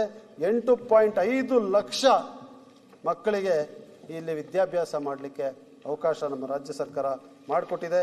985 ಕೋಟಿ ಅನುದಾನ ಸ್ಕಾಲರ್ಶಿಪ್ಗೆ, 278 ಕೋಟಿ ಹೊಸ ಕಟ್ಟಡದ ನಿರ್ಮಾಣಕ್ಕೆ ಈಗಾಗಲೇ ಸರ್ಕಾರ ಕೊಟ್ಟಿದೆ. ಅದಲ್ಲದೆ ಅಲ್ಪಸಂಖ್ಯಾತರ ಅಭಿವೃದ್ಧಿಗೂ ಕೂಡ 100 ಮೌಲಾನಾ ಆಜಾದ್ ಶಾಲೆ ಮತ್ತು LKG ಇಂದ PUCಗೆ ಹೋಗುವಂಥದ್ದು, ಮತ್ತು ಬೌದ್ಧರಿಗೆ, ಸಿಖ್ ಅವರಿಗೆ, ಪಾರ್ಸಿಗೆ 100 ಕೋಟಿ, 250 ಕೋಟಿ ಕ್ರೈಸ್ತ ಅಭಿವೃದ್ಧಿ ನಿಗಮಕ್ಕೆ ಕೂಡ ಸರ್ಕಾರ ಕೊಟ್ಟು ಎಲ್ಲ ವರ್ಗದ ಜನರು, ಹಿಂದುಳಿದ ವರ್ಗದವರು, ಪರಿಶಿಷ್ಟ ಜಾತಿ, ಪರಿಶಿಷ್ಟ ಪಂಗಡ, ಅಲ್ಪಸಂಖ್ಯಾತರು, ಎಲ್ಲ ಬಡವರು, ಮಹಿಳೆಯರು, ಕಾರ್ಮಿಕರು, ರೈತರು ಎಲ್ಲರಿಗೂ ಕೂಡ ಇವತ್ತು ಸಹಕಾರವನ್ನು ಕೊಟ್ಟು, ಅಭಿವೃದ್ಧಿಯನ್ನು ಕೊಟ್ಟು, ಐತಿಹಾಸಿಕವಾದಂಥ ಕಾರ್ಯಕ್ರಮಗಳನ್ನು ಘೋಷಣೆ ಮಾಡಿ ಅಳವಡಿಸಿ ಕಾರ್ಯರೂಪಕ್ಕೆ ತಂದಿರುವಂಥ ಕೀರ್ತಿ ನಮ್ಮ ರಾಜ್ಯ ಸರ್ಕಾರಕ್ಕೆ ಸೇರ್ತದೆ ಅಂತ ನಾನು ಇವತ್ತು ಹೇಳ್ತಾ ಇದ್ದೀನಿ. ಮತ್ತು ಮುಂದುವರಿತ ರಸ್ತೆಗಳು, ನಾನು ಈಗಾಗಲೇ ಹೇಳಿದೆ, ರಸ್ತೆ ಅಂದರೆ ರೆಸೆಟ್ ಬಿಲ್ಡಿಂಗನ್ನು ಮಾಡಿದ್ದೀವಿ ಅಂತ. ರಸ್ತೆಗಳು 14,014 ಕಿಲೋಮೀಟರ್ ರಸ್ತೆಗಳು, 389 ಬ್ರಿಡ್ಜ್ಗಳು, 605 ಬಿಲ್ಡಿಂಗನ್ನು 23,784 ಕೋಟಿ ರೂಪಾಯಿ ವೆಚ್ಚದಲ್ಲಿ PWD ಇಲಾಖೆಯಿಂದ ನಾವು ಮಾಡಿದ್ದೀವಿ ಮಾನ್ಯ ಅಧ್ಯಕ್ಷರೇ. ಇದಲ್ಲದೆ 10,736 ಕಿಲೋಮೀಟರು, 237 ಬ್ರಿಡ್ಜು ಮತ್ತು 457 ಬಿಲ್ಡಿಂಗ್ಗಳನ್ನು ಪೂರೈಸಿದ್ದೇವೆ. ಇದು 20,193 ಕೋಟಿ ರೂಪಾಯಿ. ಇದು ನಾನು ಈಗಾಗಲೇ ಹೇಳಿದಂಥ ಮುಖ್ಯಮಂತ್ರಿ ಅಭಿವೃದ್ಧಿಗೆ ಕೊಟ್ಟಂಥ CM ಡೆವಲಪ್ಮೆಂಟ್ ಪ್ರಾಜೆಕ್ಟ್ ಏನಿದೆ ಅದಲ್ಲದೆ ಈ ಕಾರ್ಯಕ್ರಮಗಳನ್ನು ನಾವು ಮಾಡಿದ್ದೀವಿ. ರೈತ ಪಥದ ಅಡಿಯಲ್ಲಿ 14,251 ಕಿಲೋಮೀಟರು ಈಗಾಗಲೇ ಅದು ಅಪ್ರೂವಲ್ ಹಂತದಲ್ಲಿದೆ.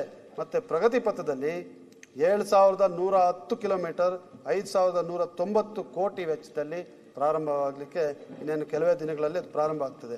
ಈ ಸ್ವತ್ತು ಮೂಲಕ 53 ಲಕ್ಷ ಆಸ್ತಿಗಳನ್ನು ಮಾನ್ಯ ಮುಖ್ಯಮಂತ್ರಿಗಳೇ ಈ ಸ್ವತ್ತನ್ನು, ಈ ಸ್ವತ್ತು 2 ಅನ್ನು 1/12/2025ಕ್ಕೆ ಪ್ರಾರಂಭವನ್ನು ಮಾಡಿದ್ದಾರೆ, ಲಾಂಚ್ ಮಾಡಿದ್ದಾರೆ.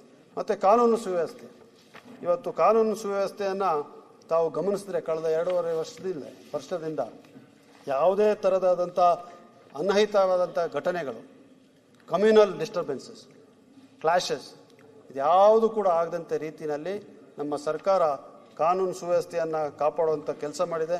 ಡ್ರಗ್ಸ್ ಭಾಳ ದೊಡ್ಡ ಸಮಸ್ಯೆ ಇವತ್ತು ನಾವು ಎದುರಿಸ್ತಾ ಇರುವಂಥದ್ದು ನಮ್ಮ ಸಮಾಜದಲ್ಲಿ. ಅದು ಯುವಕರನ್ನ ಕಾಡ್ತಾ ಇರುವಂಥದ್ದು. ಅದರ ಡ್ರಗ್ಸನ್ನು ಹಿಡಿಯುವಂಥದ್ದು, ಅದನ್ನು ವ್ಯಾಪಾರದಲ್ಲಿರುವಂಥನ್ನು ಬಂಧಿಸಿ ಅವ್ರ ಮೇಲೆ ಕ್ರಮ ಜರುಗಿಸುವಂಥ ಕೆಲಸವನ್ನು ವ್ಯಾಪಕವಾಗಿ ನಮ್ಮ ಸರ್ಕಾರ ಮಾಡಿದೆ. ಮತ್ತು ಈಗ ಹೊಸದಾಗಿ ಬಂದಿರುವಂಥದ್ದು ಸೈಬರ್ ಕ್ರೈಮ್. ಎಲ್ಲರೂ ಕೂಡ ನಾವು ನೋಡ್ತಾ ಇದ್ದೀವಿ ಡಿಜಿಟಲ್ ವರ್ಲ್ಡಲ್ಲಿ. ಇದನ್ನು ಕೂಡ ಹದಗೆಟ್ಟಲಿಕ್ಕೆ ಹೊಸ ಒಂದು ಇದನ್ನೇ DG ಸೈಬರ್ ಕ್ರೈಮ್ ಅಂತ ಮಾಡಿ ಅವರ ಕೆಳಗೆ ಒಂದು ಪೂರ್ಣವಾದಂಥ ವ್ಯವಸ್ಥೆಯನ್ನು ಕೂಡ ಮಾನ್ಯ ಗೃಹ ಸಚಿವರು ಮಾಡಿ ಈ ನೂತನವಾದಂಥ ಅಪರಾಧಗಳನ್ನು ಕಂಡುಹಿಡಿದು ಪತ್ತೆ ಹಿಡಿದು ಅವರಿಗೆ ಶಿಕ್ಷೆ ಕೊಡಿಸುವಂಥದ್ದಕ್ಕೆ ದೊಡ್ಡ ಕ್ರಮವನ್ನು ಜರುಗಿಸಿದ್ದಾರೆ. ಬೆಂಗಳೂರು ನಗರ ಇವತ್ತು ಇಡೀ ದೇಶದಲ್ಲೇ ಅತಿ ಹೆಚ್ಚು ಸೇಫೆಸ್ಟ್ ಸಿಟಿ ಅಂತ ಘೋಷಣೆ ಆಗಿದೆ. ಆ ರೀತಿಯಾದಂಥ ಕಾನೂನು ಸುವ್ಯವಸ್ಥೆಯನ್ನು ಮಾಡಿದ್ದೇವೆ. ಹೊಸ ಟೂರಿಸಂಗೋಸ್ಕರ ಹೊಸ ಯೋಜನೆಗಳನ್ನು ರೂಪಿಸಿದ್ದೇವೆ. ಮತ್ತು ಆರೋಗ್ಯ ಇಲಾಖೆ ಭಾಳ ಮುಖ್ಯ, ಇದನ್ನು ಹೇಳಿ ನಾನು ಮುಗಿಸ್ತೀನಿ. ಆರೋಗ್ಯ ಇಲಾಖೆಯಲ್ಲಿ ಬೆಳಗಾವಿಯಲ್ಲಿ ಕೊಟ್ಟಂಥ ಸೂಪರ್ ಸ್ಪೆಷಾಲಿಟಿ ಹಾಸ್ಪಿಟಲ್ ಇರ್ಬೋದು, ಜಯದೇವ ಕಲಬುರಗಿಗೆ 315 ಬೆಡ್ಗಳು ಪ್ರಾರಂಭಿಸಿರುವಂಥದ್ದು ಇರ್ಬೋದು, 75 ಬೆಡ್ ಹೃದಯ ಅಪಘಾತಗಳಂದರೆ ಕಾರ್ಡಿಯಾಕ್ ಯೂನಿಟ್ ಬೀದರಲ್ಲಿ ಪ್ರಾರಂಭ ಆಗಿರುವಂಥದ್ದು ಇರ್ಬೋದು, ಪೆರಿಫೆರಲ್ ಕ್ಯಾನ್ಸರ್ ಸೆಂಟರ್ಸ್ ಮೈಸೂರು ಮತ್ತು ತುಮಕೂರಲ್ಲಿ ಪ್ರಾರಂಭ ಆಗ್ತಿರುವಂಥದ್ದು ಇರ್ಬೋದು, ಮತ್ತು ಬೀದರ್ ಹಾಗೂ ರಾಯಚೂರಿನಲ್ಲಿ ಪ್ರಾರಂಭ ಆಗ್ತಿರುವಂಥ ಹೊಸ ಕೇಂದ್ರಗಳಿರ್ಬೋದು, ನಿಮ್ಯಾನ್ಸ್ ಮಾದರಿಯಲ್ಲಿ ಮೈಸೂರು ಮತ್ತು ಕಲಬುರಗಿಯಲ್ಲಿ ಪ್ರಾರಂಭವಾಗ್ತಾ ಇರುವಂಥದ್ದಕ್ಕೆ 100 ಕೋಟಿ ಪ್ರತಿ ಆಸ್ಪತ್ರೆಗೆ, ಮತ್ತು ಸೂಪರ್ ಸ್ಪೆಷಾಲಿಟಿ ಹಾಸ್ಪಿಟಲ್ ಕೊಪ್ಪಳದಲ್ಲಿ 100 ಕೋಟಿಯಲ್ಲಿ ಪ್ರಾರಂಭ ಆಗ್ತಾ ಇರುವಂಥದ್ದು ಇರ್ಬೋದು, 126 ಕೋಟಿಯನ್ನು ಜಯದೇವ ಇನ್ಸ್ಟಿಟ್ಯೂಟ್ಗೆ ಮೀಸಲಿಟ್ಟಿರುವಂಥದ್ದು ಇರ್ಬೋದು. ಹಾಗೆ ಕ್ರೀಡೆ, ವಸತಿ ಎಲ್ಲ ಕ್ಷೇತ್ರದಲ್ಲೂ ಕೂಡ ಉನ್ನತ ಪ್ರಗತಿಯನ್ನು ಮತ್ತು ಅಭಿವೃದ್ಧಿಯನ್ನು, ಸಾಧನೆಯನ್ನು ನಮ್ಮ ರಾಜ್ಯ ಸರ್ಕಾರ ಮಾಡಿದೆ. ಮುಂದಕ್ಕೂ ಕೂಡ ಈ ಕೆಲಸವನ್ನು ಮಾಡ್ತಾರೆ ಅಂತ ಹೇಳುವಂಥ ಪೂರ್ಣ ವಿಶ್ವಾಸ ನನಗಿದೆ. ಮಾನ್ಯ ಅಧ್ಯಕ್ಷರೇ, ಕೊನೆಯದಾಗಿ ಇಷ್ಟನ್ನೇ ಹೇಳಲಿಕ್ಕೆ ಬಯಸ್ತೇನೆ. ನಾವು ಯಾವುದೇ ಒಂದು ಸಾಮಾಜಿಕ ಭದ್ರತೆಯ ಕಾರ್ಯಕ್ರಮಗಳನ್ನು ಕೊಟ್ಟಾಗ ಅದನ್ನು ಟೀಕೆ ಮಾಡುವಾಗ ಅದರಿಂದ ಪರಿಣಾಮ ಯಾರ ಮೇಲೆ ಬೀಳ್ತದೆ ಅಂತ ಹೇಳೋದ್ರ ಬಗ್ಗೆ ಕೂಡ ನಾವು ಯೋಚನೆ ಮಾಡಬೇಕಾಗುತ್ತೆ. ಇವತ್ತು ಎಲ್ಲ ರೀತಿಯಾದಂಥ ಕಾರ್ಯಕ್ರಮಗಳನ್ನು, ಸಮಾಜದ ಕಟ್ಟೆಕಡೆಯ ವ್ಯಕ್ತಿಯನ್ನು ಮುಖ್ಯವಾಹಿನಿಗೆ ತರುವಂಥ ದೂರದೃಷ್ಟಿಯನ್ನಿಟ್ಟು ನಮ್ಮ ಸರ್ಕಾರ ಕೊಟ್ಟಿರುವಂಥ ಪ್ರತಿಯೊಂದು ಕಾರ್ಯಕ್ರಮ ಅದು ಎಷ್ಟೇ ಹೊರೆ ಆದರೂ ಕೂಡ ಅದು ಶಿಸ್ತನ್ನೇ ಕಾಪಾಡಿ ಇವತ್ತು ಕೊಡುವಂಥ ಕೆಲಸವನ್ನು ಮಾಡಿ, ಈಗಾಗಲೇ ನಾನು ಓದಿದಂಥದ್ದು ಕೆಲವೊಂದು ಬಿಟ್ಬಿಟ್ಟಿದ್ದೀನಿ ನಾನು, ಅದು ಕೂಡ ಈಗಾಗಲೇ ನಾನು ಓದ್ಕೊಂಬಂದಿರುವಂಥ ಪ್ರತಿಯೊಂದು ಅಭಿವೃದ್ಧಿಯ ಕೆಲಸವನ್ನು ಎಲ್ಲ ಕ್ಷೇತ್ರದಲ್ಲಿ ಮಾಡಿ ಭಾಳ ಯಶಸ್ಸಾಗಿ ಸರ್ಕಾರವನ್ನು ನಡೆಸುವಂಥ ಕೆಲಸ ಮಾಡಿದ್ದಾರೆ. ಅದಲ್ಲದೆ ಈ ರಾಜ್ಯದ ಜನತೆಗೆ ನೆಮ್ಮದಿಯ ಬದುಕನ್ನು ಕಲ್ಪಿಸುವಂಥ ಕೆಲಸವನ್ನು ಕೂಡ ನಮ್ಮ ರಾಜ್ಯ ಸರ್ಕಾರ ಮಾಡಿದೆ ಅಂತ ಹೇಳಲಿಕ್ಕೆ ಬಯಸ್ತಾ ಇದ್ದೀನಿ. ಮಾನ್ಯ ಅಧ್ಯಕ್ಷರೇ, ನಾನು ಕೊನೆಯದಾಗಿ ಬರೀ ಒಂದು ಸಣ್ಣ ಸಲಹೆಯನ್ನು ಕೊಡ್ಲಿಕ್ಕೆ ಬಯಸ್ತೇನೆ. ನಾವಿವತ್ತು ಲಕ್ಷಾಂತರ ಪೇಪರನ್ನು ಪ್ರಿಂಟ್ ಮಾಡ್ತಾ ಇದ್ವಿ. ನಮ್ಮ ಕಾರ್ಯಕಲಾಪಗಳನ್ನು ಓದಲಿಕ್ಕೋಸ್ಕರ ಇರ್ಬೋದು, ಪುಸ್ತಕಗಳು ಯಾರೂ ಕೂಡ ಅದನ್ನು ಪೂರ್ಣವಾಗಿ ಬಳಸೋದಿಲ್ಲ. ಒಂದು ದಿವಸಕ್ಕೆ ಎತ್ತಿ ಅಲ್ಲಿ ಆ ಕಡೆ ಬಿಸಾಕ್ತಾರೆ. ಡೈಲಿ ತಾವು ನೋಡಿದ್ರೆ ಭಾಳ ದೊಡ್ಡ ಮಟ್ಟದಲ್ಲಿ ಪೇಪರು ವೇಸ್ಟ್ ಆಗ್ತಾ ಇದೆ. ಇವತ್ತೆಲ್ಲ ತಮಿಳುನಾಡಿನಲ್ಲಿರ್ಬೋದು, ಕೇಂದ್ರದಲ್ಲಿ ಸಂಸತ್ನಲ್ಲಿರ್ಬೋದು, ಎಲ್ಲರೂ ಕೂಡ ಡಿಜಿಟಲೈಸೇಷನ್ ಆಗಿ ಐಪ್ಯಾಡನ್ನು ಕೊಟ್ಟಿದ್ದಾರೆ. ಪೂರ್ಣವಾದಂಥ ಕಲಾಪಗಳು, ಕ್ವೆಶ್ಚನ್ ಅವರು ಎಲ್ಲವನ್ನು ಕೂಡ ಆನ್ಸರ್ಸ್ ಕೂಡ ಅದರಲ್ಲೇ ಕೊಡ್ಬೋದು. ಮಂತ್ರಿಗಳು ಕೂಡ ಅದರಿಂದ ನೇರವಾಗಿ ಶಾಸಕರಿಗೆ ಕಳಿಸುವಂಥ ಕೆಲಸವನ್ನು ಮಾಡ್ಬೋದು. ಅದನ್ನು ಅಳವಡಿಸುವಂಥ ಕ್ರಮವನ್ನು ತಾವು ಜರುಗಿಸಬೇಕು ಅಂತೇಳಿ ತಮ್ಮಲ್ಲಿ ವಿನಂತಿಸಿಕೊಂಡು ಸರ್ಕಾರಕ್ಕೆ ಮತ್ತೊಮ್ಮೆ ಈ ಅವರ ಕಾರ್ಯವೈಖರಿಕ್ಕೆ ಶ್ಲಾಘನೆಯನ್ನು ನೀಡಿ ಮಾತಾಡಲಿಕ್ಕೆ ಅವಕಾಶ ಮಾಡಿಕೊಟ್ಟಂತ ತಮಗೆ ವಂದಿಸಿ ನನ್ನ ಮಾತು ಮುಗಿಸ್ತೀನಿ. ಪ್ರದೀಪ್ ಈಶ್ವರ್. ನ್ಯೂಸ್ ಫಸ್ಟ್ ನಿರ್ಭೀತಿಯಿಂದ ನಿಮ್ಮ ಪರವಾಗಿ.